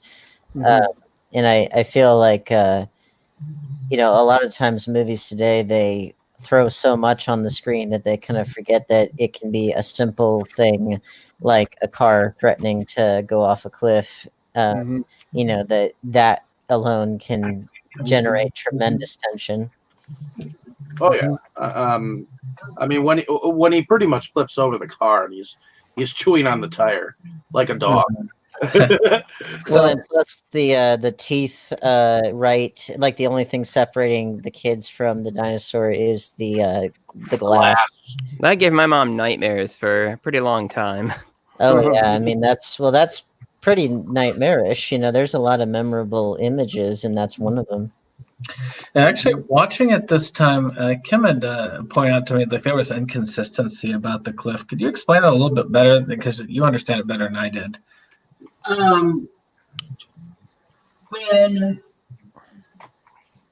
When they first went driving past the T-Rex paddock, and they had the goat come up, the land seemed pretty flat and stuff. Later on, when you see the T-Rex coming out of the paddock, again, the ground is flat. And then later, when you see them trying to go over the edge, you're like, wait a minute, it's a cliff. Where did that come from? It's a big cliff, too. It's almost like I'm very surprised that Spielberg let that slip through. Yeah, it's like the T-Rex is floating in the air in the earlier scenes when it could come, and break down the fence. But then, I mean, the only way I could think of is if maybe like it had like a cliff area, and then how like sometimes you can have like a little gorge, but then right next to it is the upslope, for the upward slope for the. There are wall though. There was no gorge. One of the Jurassic Park security features is there are like big pits kind of in the paddocks to kind of keep them separate. So I think it was just like it might have just been at like the edge of the cliff, because I think where the Tyrannosaurus emerges from the forest, I think that's a different spot because it does pull a really big section of the fence down. Yeah, so I would think that would have to be the explanation, that was higher ground than where the car fell down. There's just like an 80-foot drop, like a few dozen yards away from where it was walking around. Yeah, well, I mean, for all we know, that section could have also been built on a hill, and they were trying to take advantage of the natural elevation. I like my Also thought is true. that the T-Rex actually flaps its little arms like wings and uses its bird history to fly. Well, I and thought I it know, used the Eldritch powers. I do like that for some reason. The Steven Spielberg Tyrannosaur cannot see a movement, even That's though You can only see. it's not true. in the book. I think they explained that as kind of a consequence of using frog DNA, because that's how a lot of amphibians and even reptiles too, for that matter, like hunt. Like a lot of amphibians are really difficult to feed unless they see like their prey move. Hmm. Actually, it's kind of a problem I've always had with feeding my own animals. So it's like you have to get the tongs and like shake the dead bug. But I think I saw a documentary once where they said that it actually wasn't true of the real Tyrannosaurus Rex. Well, it's not actually. So the documentary was correct. Okay. So it was like a frog. It was a consequence of the frog DNA. Yeah. Well, a lot of those inconsistencies you can chalk up to that, especially like in Jurassic World when they talk about how they kept the dinosaurs looking the way they did, even though they should have had feathers in their natural state, just because that's what people were familiar with. Right. That was a nice touch in Jurassic World. I like that they Yeah. included that. It was. I mean, because obviously our knowledge of dinosaurs has advanced quite a lot from where it was in 1993. So, I mean, it made sense. And even in '93, this is one of the cool things about the movie and the book is Crichton he had a science background. I think he was a medical doctor at one point. He definitely had a science background, and his books were heavily researched. And he read a lot of the current thoughts on dinosaurs when he was putting this together. And this book and film came out during a time where there was a major sea change in the way people were looking at dinosaurs. So a lot of this stuff has been since disproven, but it was actually still pretty radical for the time in a lot of cases. So that was kind of, you can look at it as just a piece along that journey, I guess you could say. But Well, I mean, give the film and the book credit as far as inspiring that next generation of paleontologists to make those further discoveries. Hmm. In much the same way that like Star Trek influenced generations of astronauts. So we've got, and this one, of course, not just the paleontologist, but all the effects work that went into it was very big on influencing films in the '90s and beyond. Yeah, they made a lot of comments about that in the interviews on that baby dinosaur movie that I talked about earlier. They said that Jurassic Park like really changed everything because I think Baby Secret of the Lost Legend was, according to the director, the last movie to use like the fully animatronic dinosaurs. And you can kind of tell like they look pretty good, but when you get a little too close to them, you can see that they're rubbery. You can kind of see seams even from like the molds. There's one scene where you can even see some wires coming out of a dinosaur's tail, but we don't talk about that. Well, I mean, animatronic dinosaurs have been something more of a staple of museums after that point, which I still, as a kid, those are amazing to look at because it gives you at least some perspective on what people have guessed. Again, that's all guesswork. Even today, with what they have, they're close, but they still are having to guess to fill in those little genetic holes, so to speak. Well, and I remember when they were even on the VHS, I believe, and they were talking about creating the sounds for the dinosaurs. Obviously, we have no recordings of what they actually sounded like, so they had to guesstimate. And for my money, I mean, they sounded about what I would expect. I mean, obviously, who knows? They could have sounded like Neil Diamond for all we know. But I doubt it. But Probably more like birds. that too. Well, and there were plenty of ones that did sound kind of bird-like. They were tittering, a little bit. But like the T-Rex, like that sounded very large, very kind of breathy. Like it sounded like Drop the bass. yeah, well, like an exhale, kind of sound. And I like the Velociraptor sound. Like they had a couple different noises that they made. I believe one of the main vocalizations they did was like a dolphin and a walrus, I think was what it was, and I'm like, that's a fun combo. Mm-hmm. Well, it's like Chewbacca, came from bears and walruses, as far as like what his growl would sound like. I think I don't remember exactly what they used for the movie. No, I think they said it was a swan that they used for the Dilophosaurus. I believe in the book they specifically described it as sounding kind of like a soft hoot, like an owl. Either way, I think that was kind of a fun idea for that, like sort of a very avian sound, but still not like a, kind of a softer sound for that particular one. I thought that worked well. Mhm. Yeah, well, and the larger ones, they had a deeper kind of very Right. bassy bass sound, and they weren't even really all that vocal. They mostly just kind of, like the deep breathing and like the sneezing on the kids when they're up in the tree and all that. Mhm. Yeah, Dino boogers. Not every movie's got that. That's whimsy right there. Yeah, That's, there was a lot. There was a lot of goop in this, yeah, which that's, never quite noticed before. that's Okay. Spielberg and whimsy right there. Right. Gesundheit. Yeah. And I think it was Alan Grant was saying, just think of it as a large cow, which Yeah. I guess technically their diet's very similar. So I can't say I really want to get sneezed on by a cow either, but For some reason, I like the two corny jokes that Lil Tim says. yeah, What do you like call it? What do you call a dinosaur? Blind dinosaur's dog, and he's like, what do you call it? Diacecosaurus Rex. Do you think you saw us? It's like, yeah, it's Yeah.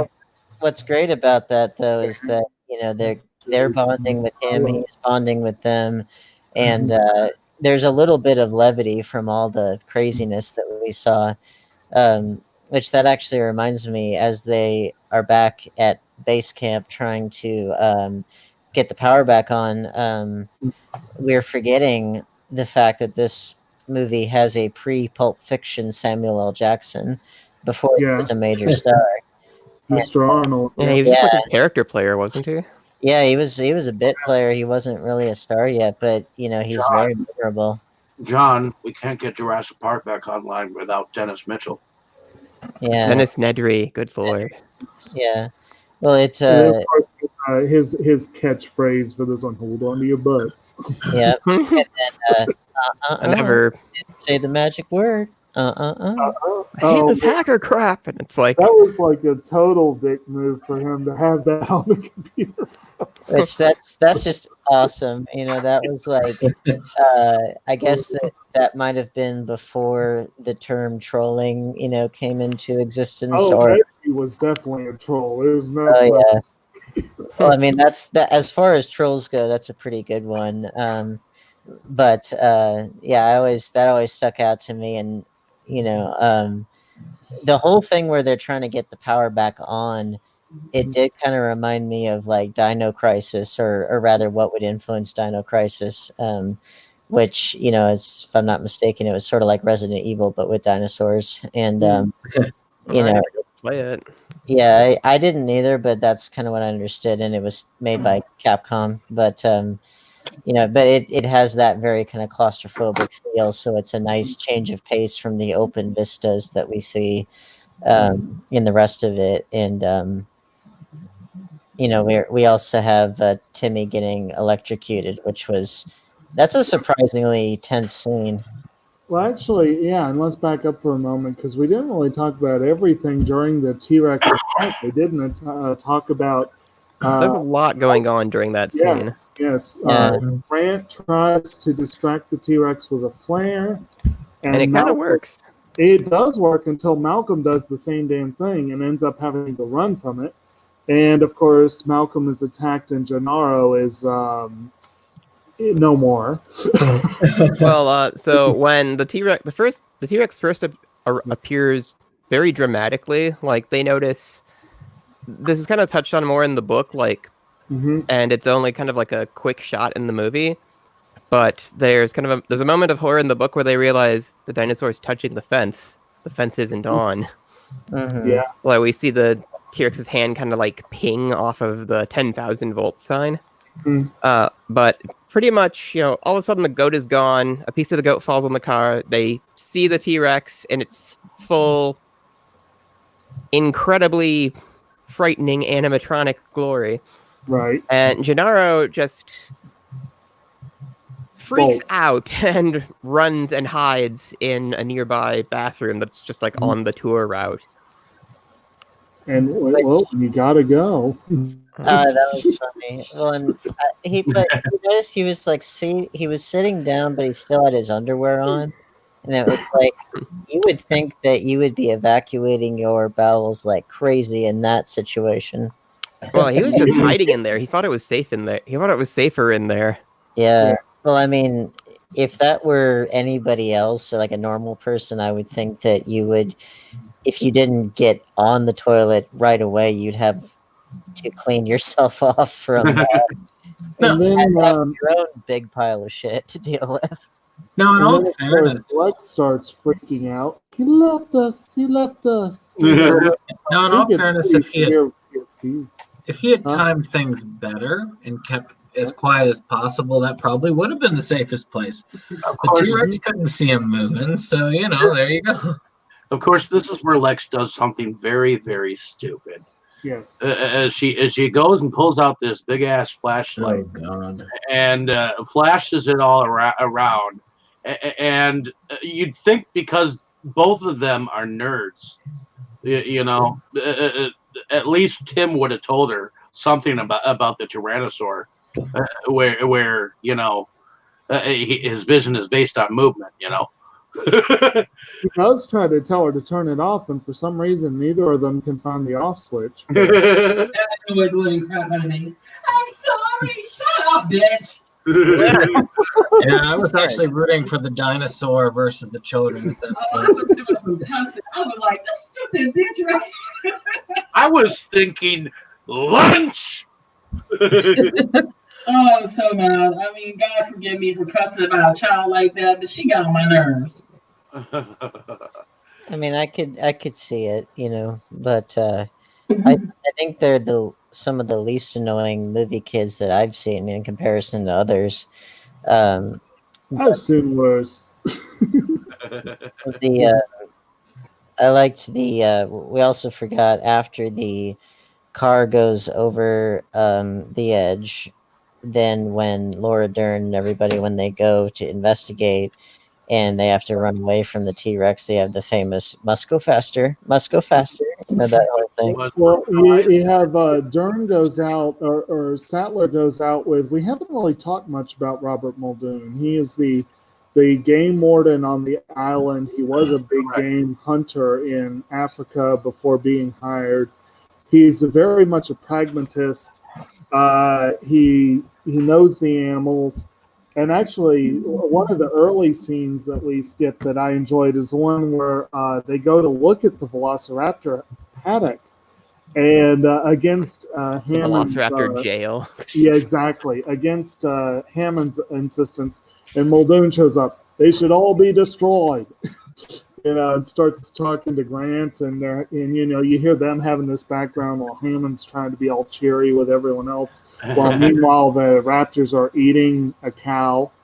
And one thing I like about that, the conversation Muldoon has with Alan Grant, with Grant, is like Alan Grant's still kind of doing like the presentation. It's like, do they display intelligence because their brains are like he's used to having to explain why he's asking questions, Right. and Robert Muldoon is just like, oh yeah, like to all of his questions. It's like, are they fast? Problem-solving They're very intelligence. fast. Yeah. I think in the book he compares them to chimpanzees. Well, The raptors ate the cow or whatever, and then he's like, well, who's hungry? Yeah. So And Ellie's looking at her food like, Chilean feedback. Chilean Oh, God. you go straight to that shot of Ellie just looking at it. But then, Mm. of course, I feel bad for like Muldoon in this and the movie version, because in the book he's kind of an action hero. in the Like book, he's shooting raptors with rocket launchers. Like he's in the kicking book, butt. He's a dick, and he's a drunk, and he's just a nasty piece of work, and he survives. In Well, the he's movie, he's not that nasty in the book. Like, I mean, like he is. I mean, he's an African big game hunter. Like, he's got some problems, but he's not he's like still a likable character. he's Like, likable. and he in the- tries very hard to like save the kids and anyone he can too. Like, he doesn't Right. just like abandon his post. Oh no, he takes his job seriously. I give him that, except for the fact that he's drunk half the time, which cuts into that. But in the movie, though, he and Sattler go out, and they have one of my great the parts. They're going around examining the scene, and you hear Muldoon, "I think this was Gennaro," and then Sattler's like, "I think this was too."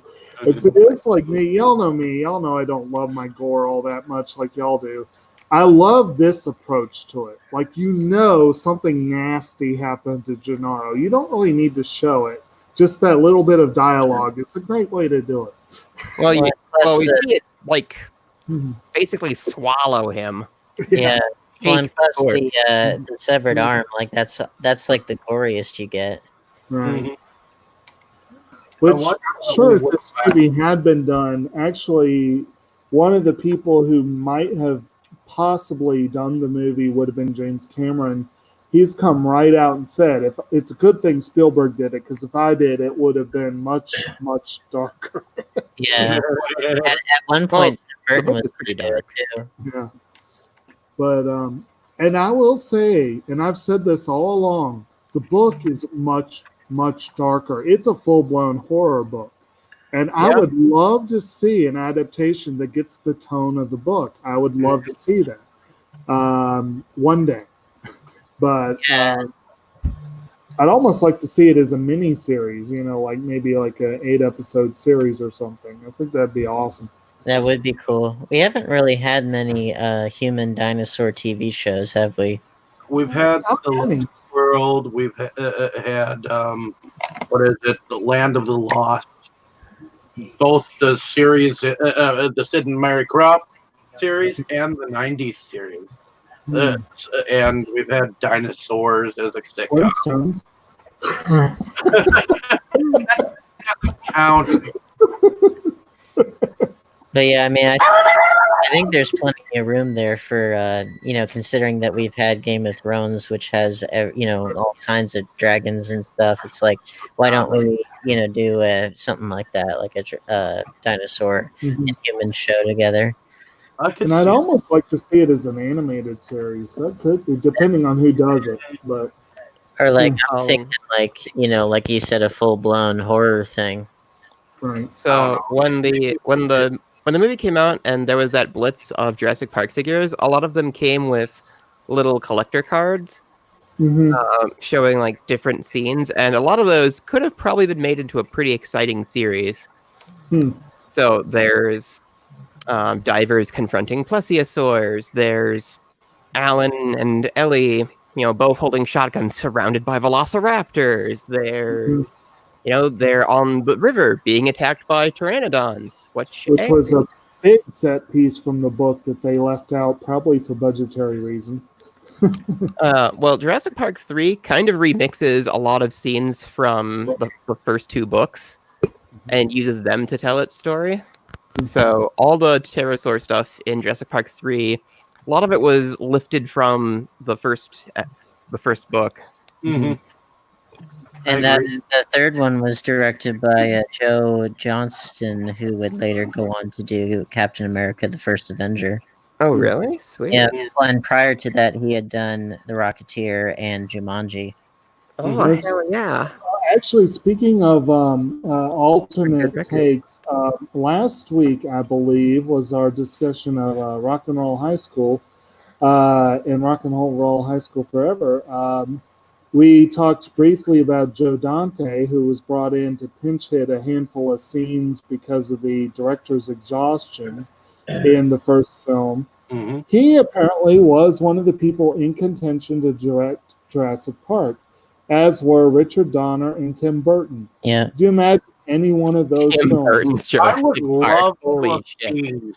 I would love to have seen Tim Burton direct Jurassic. It would have been Oh, interesting. that'd be Interesting is a word. all of them in claymation. You know that. They're all in black. Yeah. Yeah. You know, I'm at least somewhat right.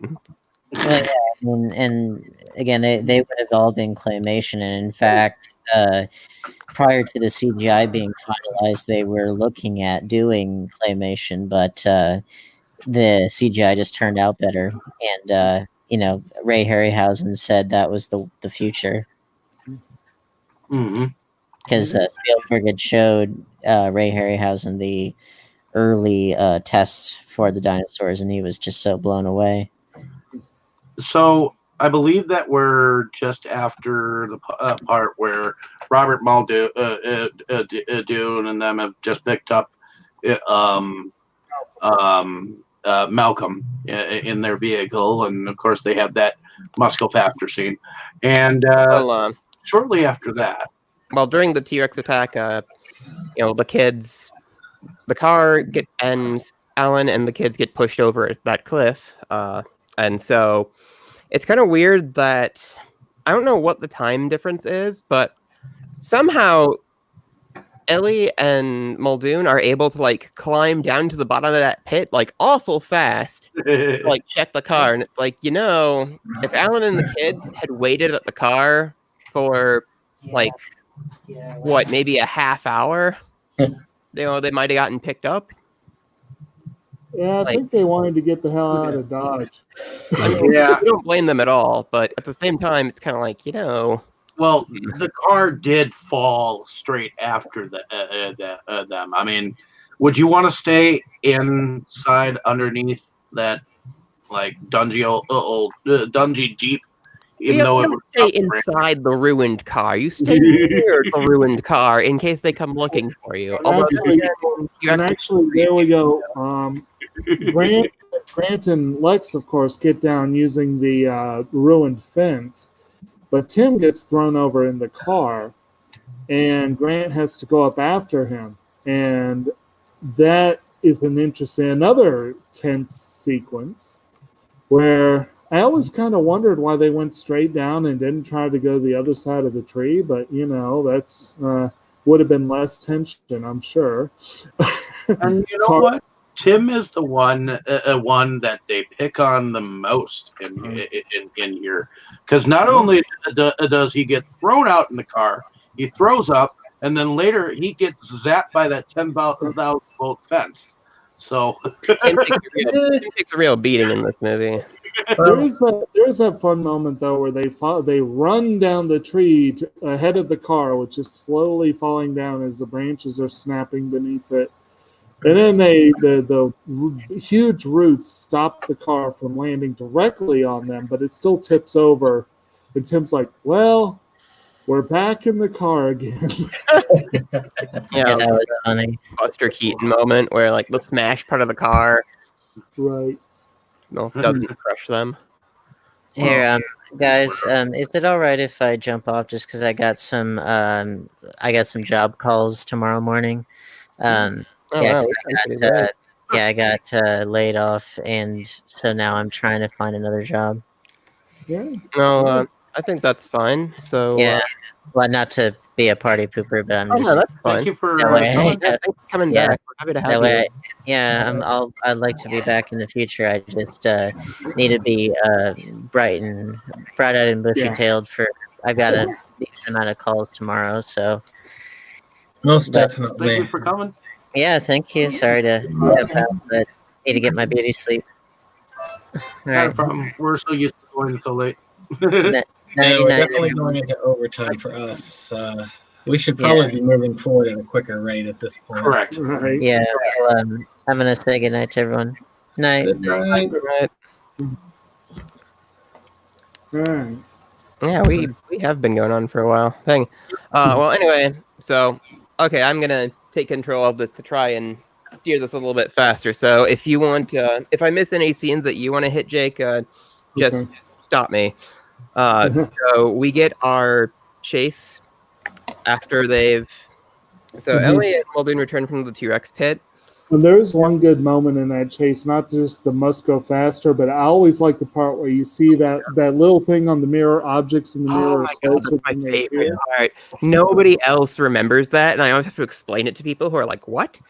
Like, so the best part of that chase is, Muldoon is like trying to like kick the Jeep like into gear, and he looks down into the mirror, and the Tyrannosaur's mouth just like zooms in, like you can see its like tongue almost licking the mirror, and then at the bottom, objects in mirror are closer than they appear. And it's like, holy crap!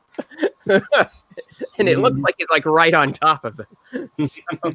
But the intro to that, before the T-Rex actually shows up with Malcolm like in the car, like he notices the water moving again. He's like, "That's it's an impact tremor."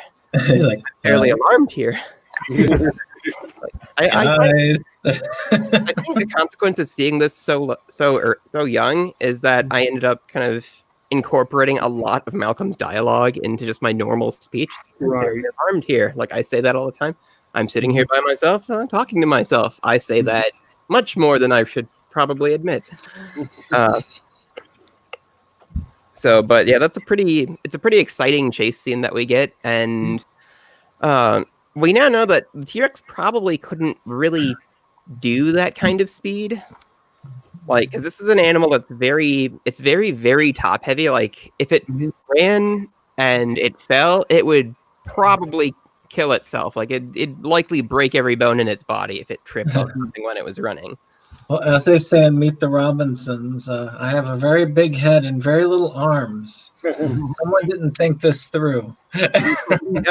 I think if I recall correctly, at the time it was believed to be much faster. They actually scaled it down for the movie because the model wouldn't go as fast as they wanted to.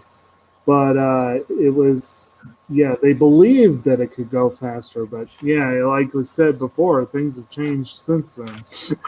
There's a lot of contention whether or not it was really like a hardcore predator, or actually John Horner's theory is that was always that T-Rex was a scavenger, and he had a pretty compelling argument for why. T-Rex fossils are common in its environment. It would make more sense for it to be a scavenger if it had the large bone crushing head that it does. A lot of predators need forelimbs, and T-Rex pretty much has useless forelimbs. So there's kind of a lot. There's a lot to his argument, which obviously didn't really make it into the movie, but so that's a pretty great scene. So, and then we get a lot of stuff with Alan and the kids. We get a bit of a callback to the dinosaurs are breeding scene from the book theme from the book. They put the eggs, yeah, they really truncate it though. Like they flip over some eggs, and it's like, look, the dinosaurs are breeding. Yeah, and they find a bunch of eggshells, which makes me kind of wonder, looking at the size of those eggs and how they kind of look like the raptor raptor prints that we see later on. It's different. Yeah, it's like, where are they? Light found a way. Exactly. That's a good scene. Although, now that I think about it, I bet they were Gallimimus eggs because they're in the Gallimimus paddock. And wasn't that one that was specifically found? I can't remember. No, I think it was a Stegosaurus nest they found in the book. I can't remember, but I think it was. It might have been. I haven't read the book for quite a while, but I did read it a lot. I think I've read that book 6 or 7 times during elementary and high school. So my memory for it is pretty good, but not perfect. I thought about rereading it for this, but I was like, I got no time. I almost didn't rewatch. I almost didn't rewatch it because I rewatched this when Fallen Kingdom came out, which I like all the Jurassic Park movies. Like, you really can't convince me that any of them are bad. And I never get sick of at least Jurassic Park itself. I need to see Fallen Kingdom, but I like It was better than people said it was. I really like Jurassic Park, and I really like Jurassic World, the newer one, Right. and the rest were okay. The one thing that Jurassic Park and Jurassic World had in common is the best character, that one of the best characters dies, and that's actually this movie is one of the things. My youngest brother, the one that was the Weird Al fan, for a while he had a rule that a good movie had to be a movie where the best character died, and it was probably because of this movie that he made that rule. Because he liked Muldoon a lot, and I think he liked him too. Muldoon was supposed to survive. So in the original cut of the movie, when the raptors have Alan, Ellie, and the kids surrounded, he's supposed to step in and shotgun them. Like he's mangled, but he's killed the third raptor already. Like he won his tussle with it. But instead, they opted for the much more dramatic and memorable scene with the T-Rex. Right. Which I think I think everybody enjoys the scene with the T-Rex, but I would have preferred to at least see Muldoon like alive in the Jeep. So I mean, I think that's maybe the only thing about this movie that genuinely bothers me is that Muldoon didn't make it out when he was supposed to. He does have that great last moment though, where he just looks at her and Clever girl. He's great. Yeah. Well, in my mind, he lived through that, so you know. Right. Fuck you. So- Continuity. Okay. While they're wandering through the park, so the whole thing happens of Arnold has given up. There's no way they will undo the damage Nedry has done.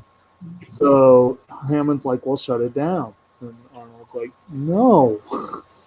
They don't know what would happen. So they end up shutting down the entire system for a hard reboot, which is an interesting, but it works-ish. And so you had the thing where Arnold's like, "Oh, I just need to trip the breakers, and 3 minutes, I'll have everything back." Well, with a couple of hiccups. Yeah, just a couple. But yeah, because this was, again, as we said before, this was pre-Pulp Fiction. Sam Jackson had not yet become the badass that he is known to be, and he was less able to deal with a raptor menace. That still didn't stop him from taking almost every role he could, good or bad. Well, are we talking about when we covered Nedry getting killed by the Dilophosaurus, right? Yeah. Yeah. Okay. More or less. There was one part I always liked, which is kind of stupid on his part, but it was kind of funny too. It was he falls down the hill. My glasses. Where are my glasses? Oh, I can buy more glasses. No wonder you're extinct. Yeah. I don't know why I mixed this up. There was a movie called Mafia, which was a really bad comedy film. I think Leslie Nielsen was in it. And they had the scene like in Godfather where they all get killed. And the one kid who's like the asshole kid, he gets killed by all the mini dinosaurs. And I don't know why I mixed that up with what happened to him. I thought like, oh, he goes away and then all the mini dinosaurs kill him. I love that film. Okay. Well, yeah, the asshole getting killed by the mini dinosaurs was the scene from the book that we didn't get in the movie. But, yeah. We got it in Mafia. Yeah. So, of course, Arnold disappears, and Sattler's like, "Oh, it's been too long. We got to go, you know." So she and Muldoon go, and that's where Muldoon stalks the raptors while they're stalking them, and Sattler goes to get the power on. Okay. With Why didn't she Hammond take a trying gun? to get. What's that? They had like a whole lineup of these massive, powerful, like shotguns. Yeah. Yet the only one who took one was Muldoon. She was like, Yeah. sorry. And it's like Fire one. they had I'm assault sorry. rifles. Why didn't she take the assault rifle? Right. Mhm. That was poor planning, yes. A lot of that was poor planning. Actually, Muldoon probably should have taken the assault rifle. Right. I mean, It seems like a lot of what know makes that- him lose that is the setup time on unfolding the stock. Yeah. I mean, yeah, with that at the range that she was close to it, with the power those things had, it wouldn't have taken much knowledge of the weapon to have done away with at least one of the raptors that she had trapped. Right. Well, then, that sets up the thing then of, I have one of them trapped, unless they figured out how to open doors, and then So- you get Never a great Yeah. moment. yeah. Where But it kind of slowly pushes down on the lever, like as it's figuring it out. Like you can kind of see, you can sort of see the wheels like turning in that head. well, of course, again, here there were a couple of good tense moments. One being Muldoon stalking the one through the bush, but the other one being Ellie putting the power back on, and that's intercut with Grant and the kids climbing over one of the fences.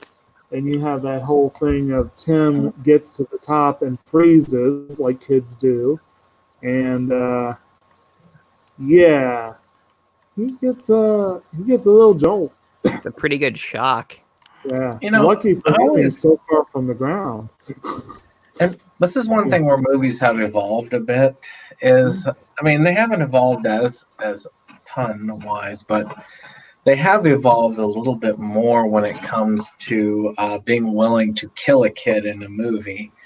I wonder if Jurassic Park was filmed today, if they would have killed him for making that mistake and left it up to his sister to save the day. Well, this I never It's thought I would Spielberg, so have no. to. Never thought I would have to. Well, defend. Not. I'm not even sure how to phrase it now. Damn. I don't think that would have occurred to anyone to kill Tim in this movie. And I don't think that would really fit the kind of story they were trying to tell. So, because it's meant to be. This franchise is meant to be like frightening. Like it's meant to be more of like a thrilling action adventure kind of thing. A lot of it meant for kids. So I don't think you could actually kill any kids in the Jurassic Park series. It's funny that you say that, because the year before this, Joseph Mazzello was in a family film called Radio Flyer. And am I remembering correctly? I thought he died in that movie. I have no idea what you're talking about. I've never seen or heard of that. It was either him. Imagine like the Darren Aronofsky version of Jurassic Park. And you could see that. You could probably see that at that point. Making it very dark. There's a joke I heard a while. There's a joke I heard a while ago. They take that High Hope song, and they like mix it like as slow as possible. So it's like got to have high hope, and it's like the saddest thing ever. And the joke was that song was directed by Ari Aster, and it makes me think of that Hereditary, Midsummer. Yeah, I mean, shoot, if Tony Hooper directed Jurassic Park, Tobe Hooper's Jurassic. Well, he directed Poltergeist. or somebody like that, or Wes Craven. I was gonna say Chuck Russell's Jurassic Park. He would see the dinosaur tear Tim limb from limb, like the thing with the blob in the sewer. Actually, though, I would have loved to have seen Jurassic Park as done as a horror film correctly. I mean, you see it in the video games with Dino Crisis as it came out on the PlayStation back in those times. But which they've done all these Resident Evil reboots. They should be doing a Dino Crisis reboot, darn it. But it would be interesting to see them reimagine Jurassic Park and all that stuff as a dark horror film. Yeah. Well, that's kind of what they tried to do with Fallen Kingdom. Yeah, So a they good portion of tried. that movie takes place like in a mansion where they're being pursued by kind of the new, like, the designer dinosaurs become a theme of the new Jurassic Park movies. Mhm. And the new designer dinosaur is, well, let's just say they take some design inspiration from like Nosferatu for some scenes with it. Like, it's basically the Indominus Rex, but a lot smaller and malevolent. Like, the whole thing is black. Like, it's one of the coolest dinosaurs that's ever been in any Jurassic Park movie. So the next Jurassic World, they're going to go with that pet dinosaur concept, and they're going to make an Indominus Rex that's the size of a puppy dog Rex. And the evil corporation behind it all is PetSmart, and that'll be the... And yet, for some reason, I still like the Velociraptor that comes into the kitchen later on, and he Well, comes the and Velociraptor, he basically grins. Mhm. the Velociraptor kitchen scene is probably one of the most like effective, like scary scenes in any movie, and it's imitated pretty much all the time Mhm. in lots of different movies. So there's the game of hide and seek with the Velociraptors in the kitchen. Mhm. So the kids hide from they've successfully, made it to the visitor center. Alan goes off to like find everybody, and while he meets up with, after he leaves the room, pretty much the Velociraptors walk in, and so the kids have to hide from them in the kitchen, and it's this really tense game of hide and seek where the raptors know that something's in there, but they can't find the kids, so they're walking around and sniffing. Like, the one raptor calls the other raptor, and you get to see like the team coordination that Alan Grant was talking about multiple times in this movie. Like, even the scenario where they attack Muldoon is what Alan Grant used to scare that kid in the first scene. So it's a pretty good payoff. And then you see them doing like a search pattern in the kitchen. And I love how when Lex is going down the one side and the Velociraptor is going down the other, he stops, and you see him click his claw on the bottom of the kitchen, and that moment right after is when I felt tense when I first saw it, because you didn't know what the fuck it was going to do. It's like clicking its claws. It's like, I can't wait to stab something. Yeah. Well, not just that. I never thought of it this way, but apparently, and I don't remember it being this from the book. I think this was Spielberg. Apparently, Spielberg directed that it would tap its claws as sort of a dinosaur version of Morse code, sort of like. And I think that's kind of an interesting concept, but like I said, I had never really thought of it that way, but when I read that he did that, I was like, oh, okay, that makes some sense. Oh, like, I can smell something, we're close. Right, but doing it that way so that you're not necessarily, so that you're not like loudly. Exactly. And I always love the part where it finally charges Lex and ends up hitting the metal instead, because it mistook her reflection for... Yeah, she tries to hide in that cupboard, but she can't close it, and it sees her, and it makes like a very loud "I found you" sound, and it just leaps right into like her reflection. It puts a pretty good dent in that metal like cabinet, and it has kind of this look. I kind of laughed at that this time because I noticed it has sort of this look on its face, like, what? No, why? Aha! I see you now. Like it kind of knocks itself out for a little bit, and then they're able to trap the other one like in the freezer. Like, that door locks. So I swear they gave that particular raptor facial expressions. I think that was the lead raptor that we heard so much about, like the one that kills the worker in the intro, and the one that Muldoon talks about having taken over the pride of raptors. Yeah, I think that really, if any dinosaurs actually had specific characters, it would be the lead raptor and the T-Rex. because of the two that actually had defining traits. Well, I mean, we only see the one Dilophosaurus, so I would say that had some personality too, where it's kind of like when the Dilophosaurus appears, it's kind of messing with Nedry, like kind of sizing him up, like, can I take this animal? Is this prey? Yeah.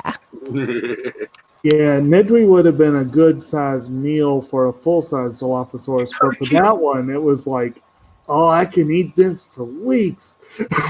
Here's a stick. Here, go get the stick. Get the stick, stupid. Well, I think to me it was kind of more like, this Dilophosaurus is a pretty small animal, and Nedry is definitely larger than this one. So I think that's where it's like hesitation to like not just attack him right away was like trying to figure out like it looked like threat assessment, like the threat assessment that a lot of carnivores do. It's why your dog doesn't try to eat you, for example. Right. If he had managed to maintain his height and stance in a correct way, it probably would have just backed off and left. It might have backed off. Yeah, I mean, it does have like the venom and like acid shot, so probably. But if he'd acted a little bit differently, who knows if it would have gone a bit better. Sure, he was that close to the port. He should have just walked through the darn tunnel to it. Well, you need to drive back. Shortly after the kitchen scene, we get the moment where Ellie is worried about the dude who went over to put the lights back on. It's been too long, so she decides to go out, and she is. I think she gets to the compound. She takes a walkie-talkie, and Hammond walks her through it. Yeah. And she gets there, and she gets the lights back on, and she flips all the lights on. That's when you get the alarm right before Tim gets zapped. And I love how Alan Grant, Tim, he kind of fakes getting zapped. Right.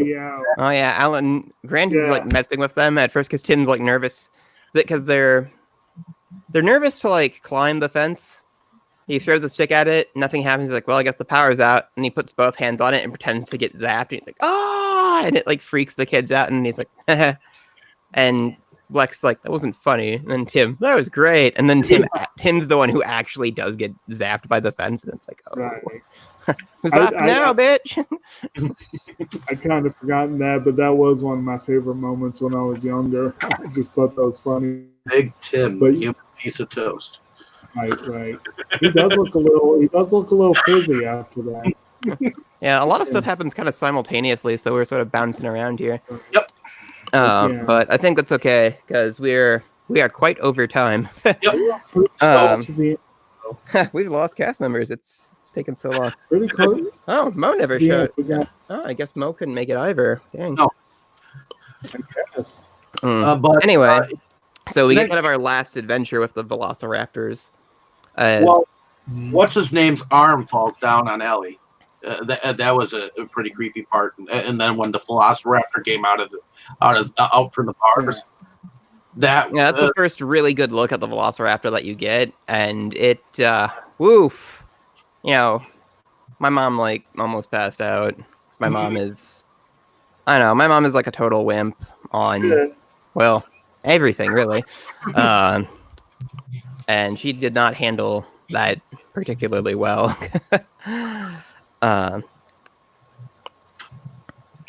But that's there's a lot about that scene that really sells that moment in making like the Velociraptors like as frightening as possible. Because I think, have we seen them kill Muldoon yet? I don't think that happened yet. No. The only thing that really we saw was basically him saying "clever girl" it attacked him, and then we just kind of left it to just assume that he died. Which his arm appears later. Well, no, that wasn't his arm. It was another person's arm. But no, that's Samuel Jackson's character. I mean, theoretically, for all we know, there was this long extended fight scene between the two of them, and we just never saw it. Well, that's what was, like I said before, that's what was supposed to have happened. Like, he was supposed to make it out of that. But anyways, so yeah, Samuel Jackson dies off screen, so it's kind of like a shock reveal moment. Like, the Velociraptor comes out, she kind of temporarily traps it, like, in that cage, and she bumps into something, and an arm, like, flops on her shoulder, and it's like, oh, Mr. Arno, good. And it's just, like, a severed arm, and it's like, oh. Yeah. You know, if she had had that shotgun, she would have been able to kill it while it was trapped. And so she runs out of the thing, dragging her lamp. And then well, she falls pretty hard when it like first like lunges out at her, and she has a pretty noticeable limp like in every scene afterward. Well, and she also did something to her shoulder because there's something up with her shoulder. Well, it pushes into her like pretty hard when it first comes out from behind like those pipes or whatever. Like she takes like a really hard tumble. Yep. And then once she gets out, she runs into Dr. Grant right away. And that's when they. That's when they. Going back to Hammond and the kids, Lex, she's the computer nerd. She ends up going over to the computer and eventually figuring out how to turn the system back on. So she gets the security back on in the room, but that really only gives them like a few minutes until they just bust through the windows, which is. You'd think the glass would be shatterproof. Actually, though, okay, but Dustin, you've said a few times about things that you've quoted this movie again and again and again. This scene does give me something I've quoted again and again and again, which is are working. Where Lex gets the system back on, and then you see Hammond and Malcolm look up. The phone's ringing, and he picks it up, and Grant's like, Mr. Hammond, the phones are working. Call the land. Call the land. Call the damn copters. Call the mainland. Tell them to send the damn helicopter. Yes, exactly. He's like action hero Alan Grant all of a sudden. But I mean, they get out and they manage to get to the point where they are almost away when the Raptors do corner them, but T-Rex comes and saves the day. Mm-hmm. And yeah, that whole chase is pretty exciting as they're running through the Raptors through the visitor center, but they get cornered in the main lobby. And right before the Velociraptors can pounce on Grant, Ellie, and the kids, the T-Rex appears seemingly out of nowhere.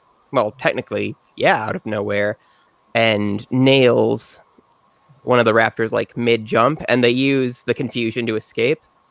And that was a late time decision because the original a very late decision was to leave the T-Rex out of it for the rest of the movie, but the T-Rex turned out to be such a popular thing that they were like, okay, we got to make it a hero or something. Mm-hmm. I did find it odd that after it killed like the other two Raptors, that the third one's like, yeah, man, screw running. I'm going to take this mother on, and just starts attacking it like. I'm sorry, but Ebert said that was one of his favorite scenes because of kind of the like gender swap thing that the dinosaurs could do. Roger Ebert thought that the dinosaurs were like a mated pair. There had to be some weird emotional attachment for it to do that, because otherwise, setting up all the intelligence, there's no way that an intelligent creature that hunts like that would be like, this seems like a good idea. Well, the way Ebert described it in his review was, I particularly enjoyed one moment where one creature suicidally attacked a larger one in defense of its mate. Because it only makes a move on the T-Rex like after the T-Rex has started attacking the other raptor, which was, I think, the pack leader raptor. So yeah, that's how I do that. That's how I always interpreted that scene, at least. And that part kind of leads up to the kind of the end scene where they end up going up into the air vent system, end up into that visitor center main area, and that's when it looks like the velociraptors are going to attack, but that's when Tyrannosaurus Rex saves the day. So, and then they get airlifted. Then they get airlifted out on the helicopter, and well, there were a couple of survivors. Yeah. And the main protagonist says, "You know what? I don't hate kids as much as I thought I did." And actually, I don't know. I'm sorry, I was distracted for a moment, but that leaving scene is a scene that was impossible given the book, but I loved it in the movie. And that was Hammond pulls up in the Jeep. Grant hops in. Mr. Hammond, after careful consideration, I've decided not to endorse your island.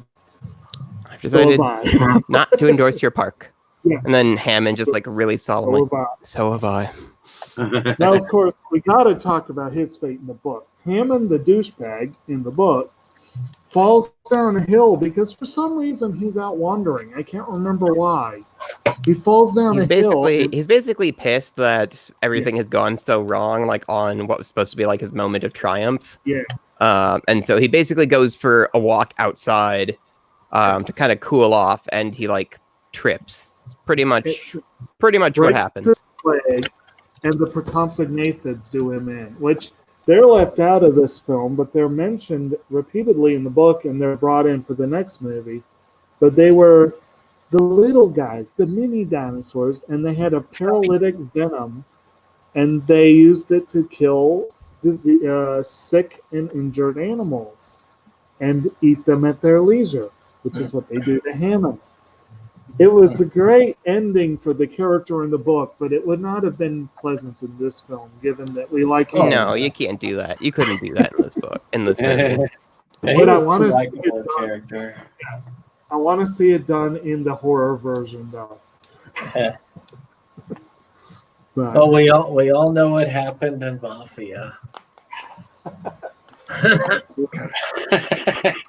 And then, of course, another change was I remember Grant gets in the copter with Muldoon, and he's asking about the different people, and he says Hammond. He says I think Hammond, but he's like Malcolm, and then Muldoon says kind of just shook his head or something, or maybe it was Harding that shook his head. One of the two he asked. But of course, Malcolm survives this one easily, and he did survive the book. It just was.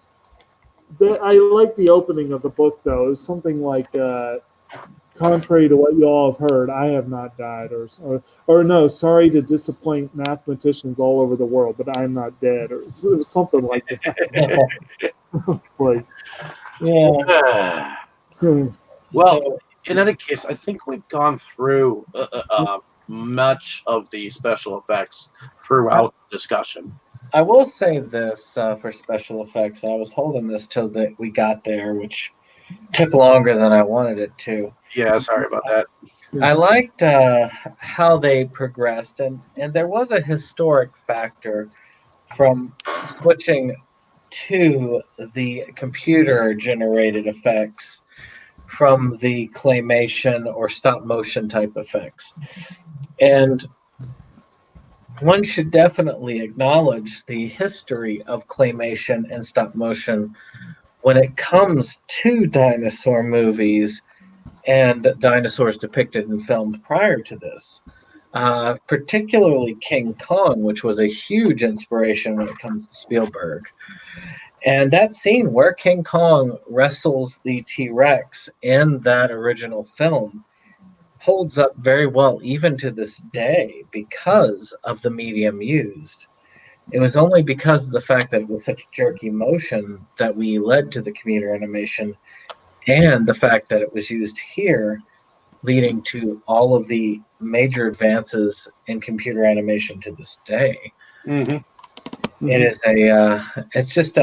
it was a fascinating series of events and evolution when it came to dinosaurs and this type of thing. And it's very nice to see the dinosaurs themselves and the imagination leading to them had led to so many spectacular advances in the art form. Mm-hmm. Okay. I just wanted to make sure I got that in there.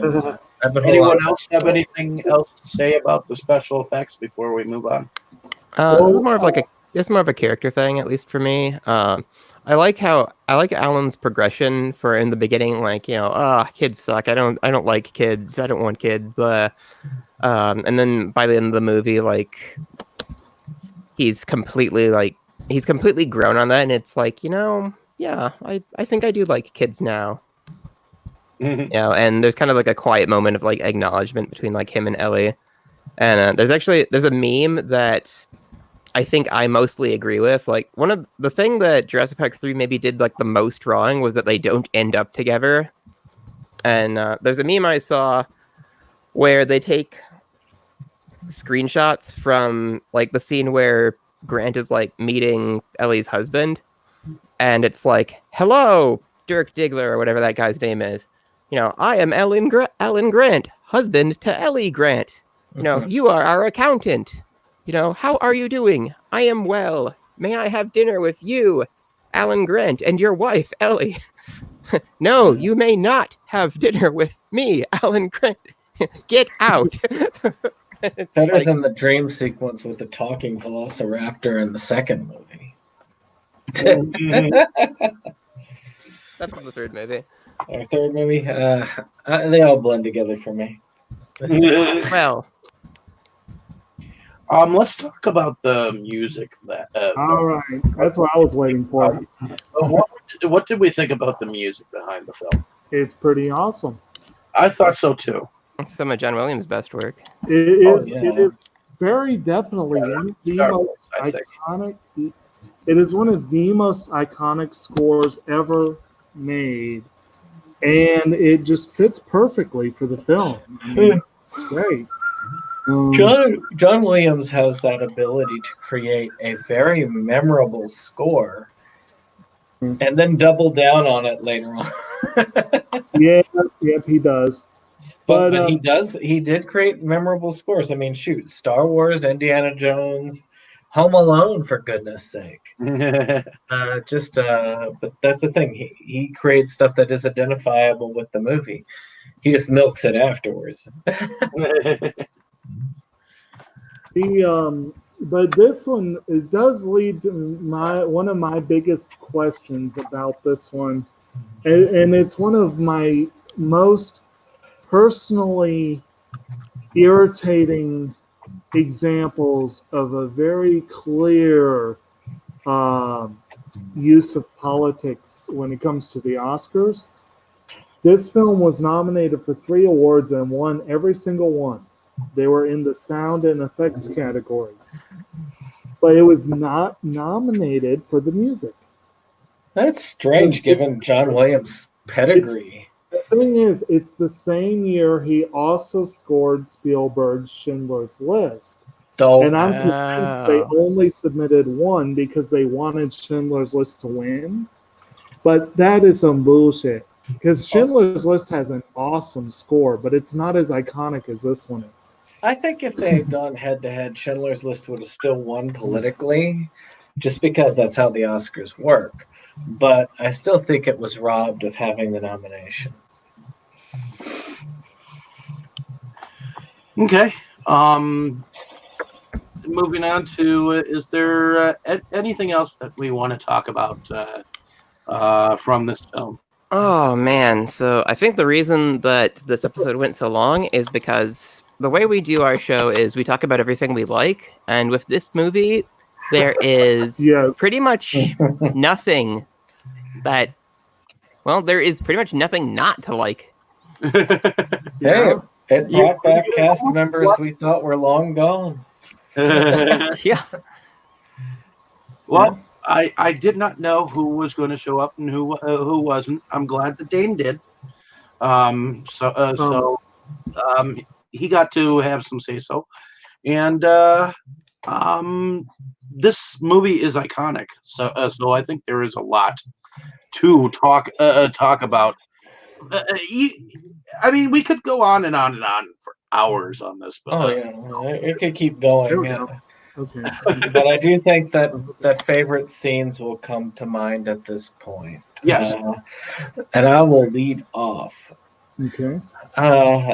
I was about to go back to that airplane scene again, but that's not this movie. Um, Alan. Ah. Actually, my favorite scene is the iconic scene where you see the water ripple. And knowing how much work went into making that happen makes me like that scene even more. So I will leave it at that, as that is my favorite scene. That's a pretty good one, yeah. Yeah. I guess. So Go ahead.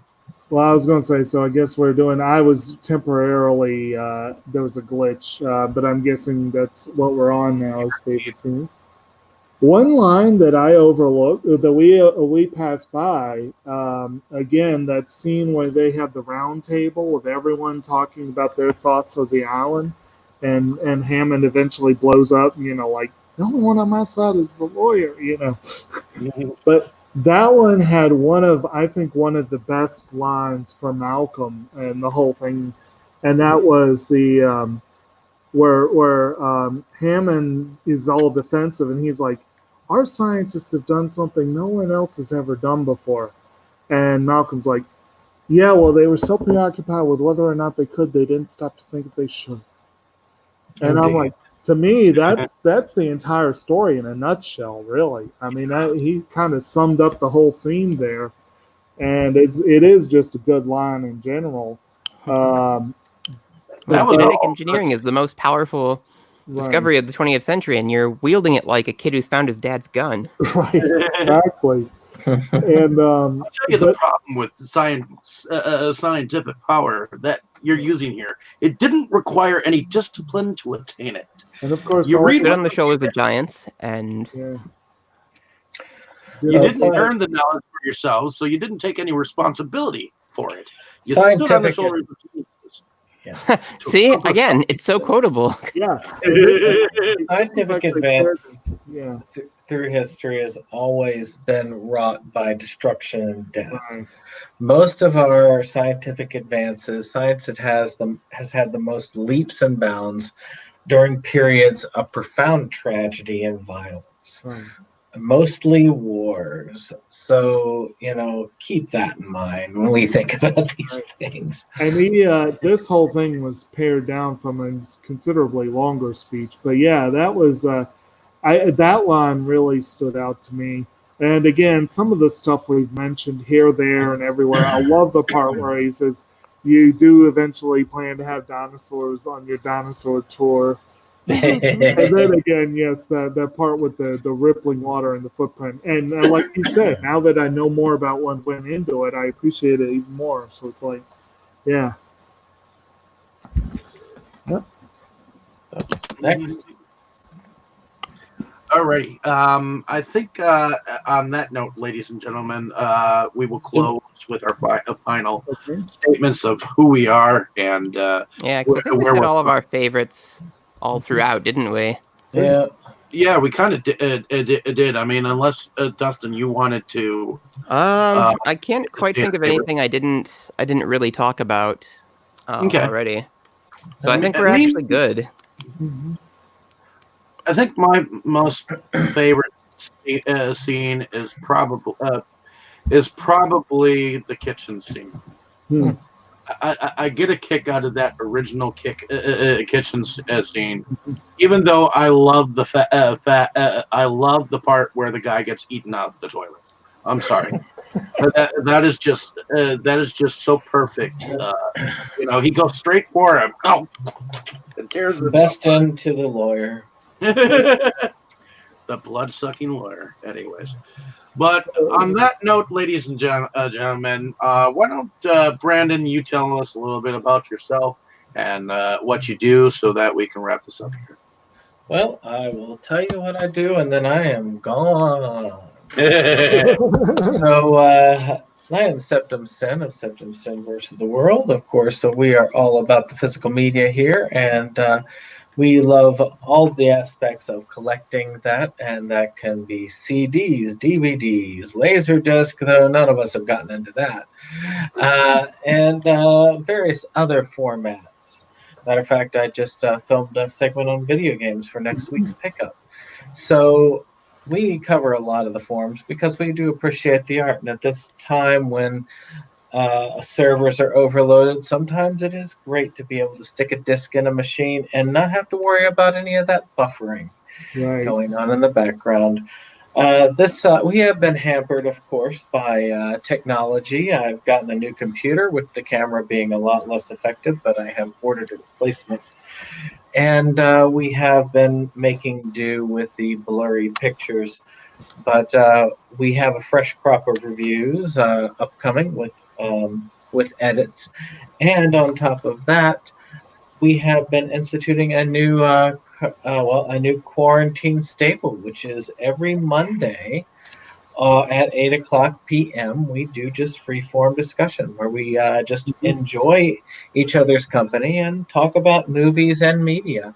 It's been very enjoyable, and I like to think that was part of what got Dane back in with us. We were able to enjoy a very wonderful conversation in regards to superhero films. It's amazing how we can start just talking about one thing and just letting the conversation evolve. And you, the audience, can also join us because I look at all the comments and we make sure to incorporate those as well into the conversation. Of course, we owe Dustin for this wonderful topic, and thank you again for allowing us to hit it. I never thought we needed it until we got it. So, oh, no problem. No problem. I was kind of hoping we'd get more obscure, like prehistoric beast kind of things, but I'm really happy with the Jurassic Park. It was so great to revisit it. And speaking of that, we do have some amazing things to come for the month. We have an Oscar winner, and we have some more beastie entertainment, which we'll start with next week's episode, which involves the Meg, which will be next week? That will be next week. It's the Meg, followed by Quest for Fire, followed by Ice Age. I thought you had mine separated. Okay, well, the Meg then. I went by the amount of votes. Highest votes goes first. So the Meg got. So Meg got higher votes than Quest for Fire, and Quest for Fire got higher votes than Ice Age. All right. So the Meg is going to be up next, and it is supposedly a lovely film. I have yet to see it. It's quite. It's okay. I mean, I love it because I read the books, but I know how much better it could have been. It's still a pretty fun movie and definitely worth watching, but. So we'll bring some fun discussion. And also on top of that, pre-show will be likely Giant Octopus versus Megalodon, which will be... you mean Mega Shark versus Mega Shark versus, yeah. Nice. Sorry, it's late. So is there a difference? It's a roughly boring film, but with a very absurd and strange concept. Where a shark can jump up and take airplanes out of the sky. So, why not? Hey, it is... It'll give me an excuse to knock out two of the ones in my collection. So that will be fun. I've got one of those two, so that'll be fun there. So with that being said, I wish you all the best, and I hope you have a wonderful night, and I pass this on. Okay. Good Jake, night. Good night. Actually, before I go over to you, Jake, I'm going to go over to you, Dustin. Why don't you tell us a little bit about yourself and what you do? That way, if you wanted to... well, I'm a horror collector living here in Milwaukee. I used to find pretty great stuff when I would go out and collect. And I show it off on my YouTube channel, The Crypt of Horrors, as well as my Instagram, The Crypt of Horrors. And we want to try doing some writing or something else at some point soon. But we'll see. So, yeah, follow me in my different places. And now I'm going to go play the Jurassic Park game because I'm really feeling it right now. So, all right. Bye, guys. That's okay. Alrighty. Jake, why don't you tell us a little bit about yourself and what you do? Well, I'm Jake. I frequently am on Symptom Sin versus the World, and right now, been, as he said, doing the quarantine shuffle, if you will, trying to make things work without being able to do it the usual way, but it's still working out pretty good, I think. And that's really about all it is right now. I'm like so busy. I'm even having trouble keeping up with the viewing for this not what I would have expected, but strangely, working in a plant nursery is essential for this time that we're in. So, Yep. yes. And unless there's anything else that you want to I'm good. share. Okay. Well, my name is David Strege, and I am one of the founding fathers of Inside Movies Galore, and I thank all of you for coming along with me on this journey. I know some of you have left already, but you know what? Tough shit. But anyways, I also run Delusions of Grandeur, which is another channel where I put up my own video pickup videos up and do some film reviews from time to time.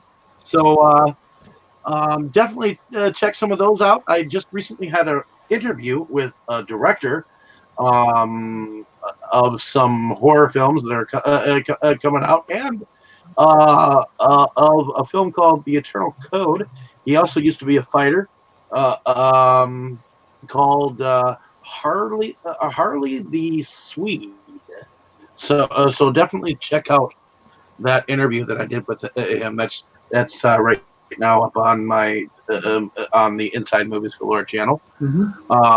And I did a couple of reviews, but I hope to get a couple tomorrow night. I am going on with a director / actor by the name of Jeff Kirkendale. He's like a right-hand man of actor-wise of Mark Polonia as of late. So I'm definitely looking forward to that.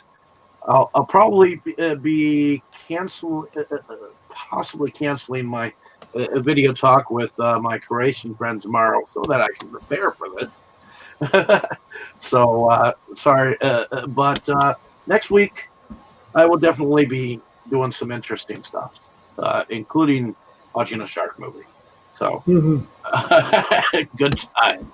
Yep. In any case, thank you for listening. Have a great day, evening, or morning, wherever you are. Appreciate your time spent here on on the page, and let us know down in the comments what your thoughts on this movie were, and whether we got any of the points right or if we got it wrong. So, thank you so much.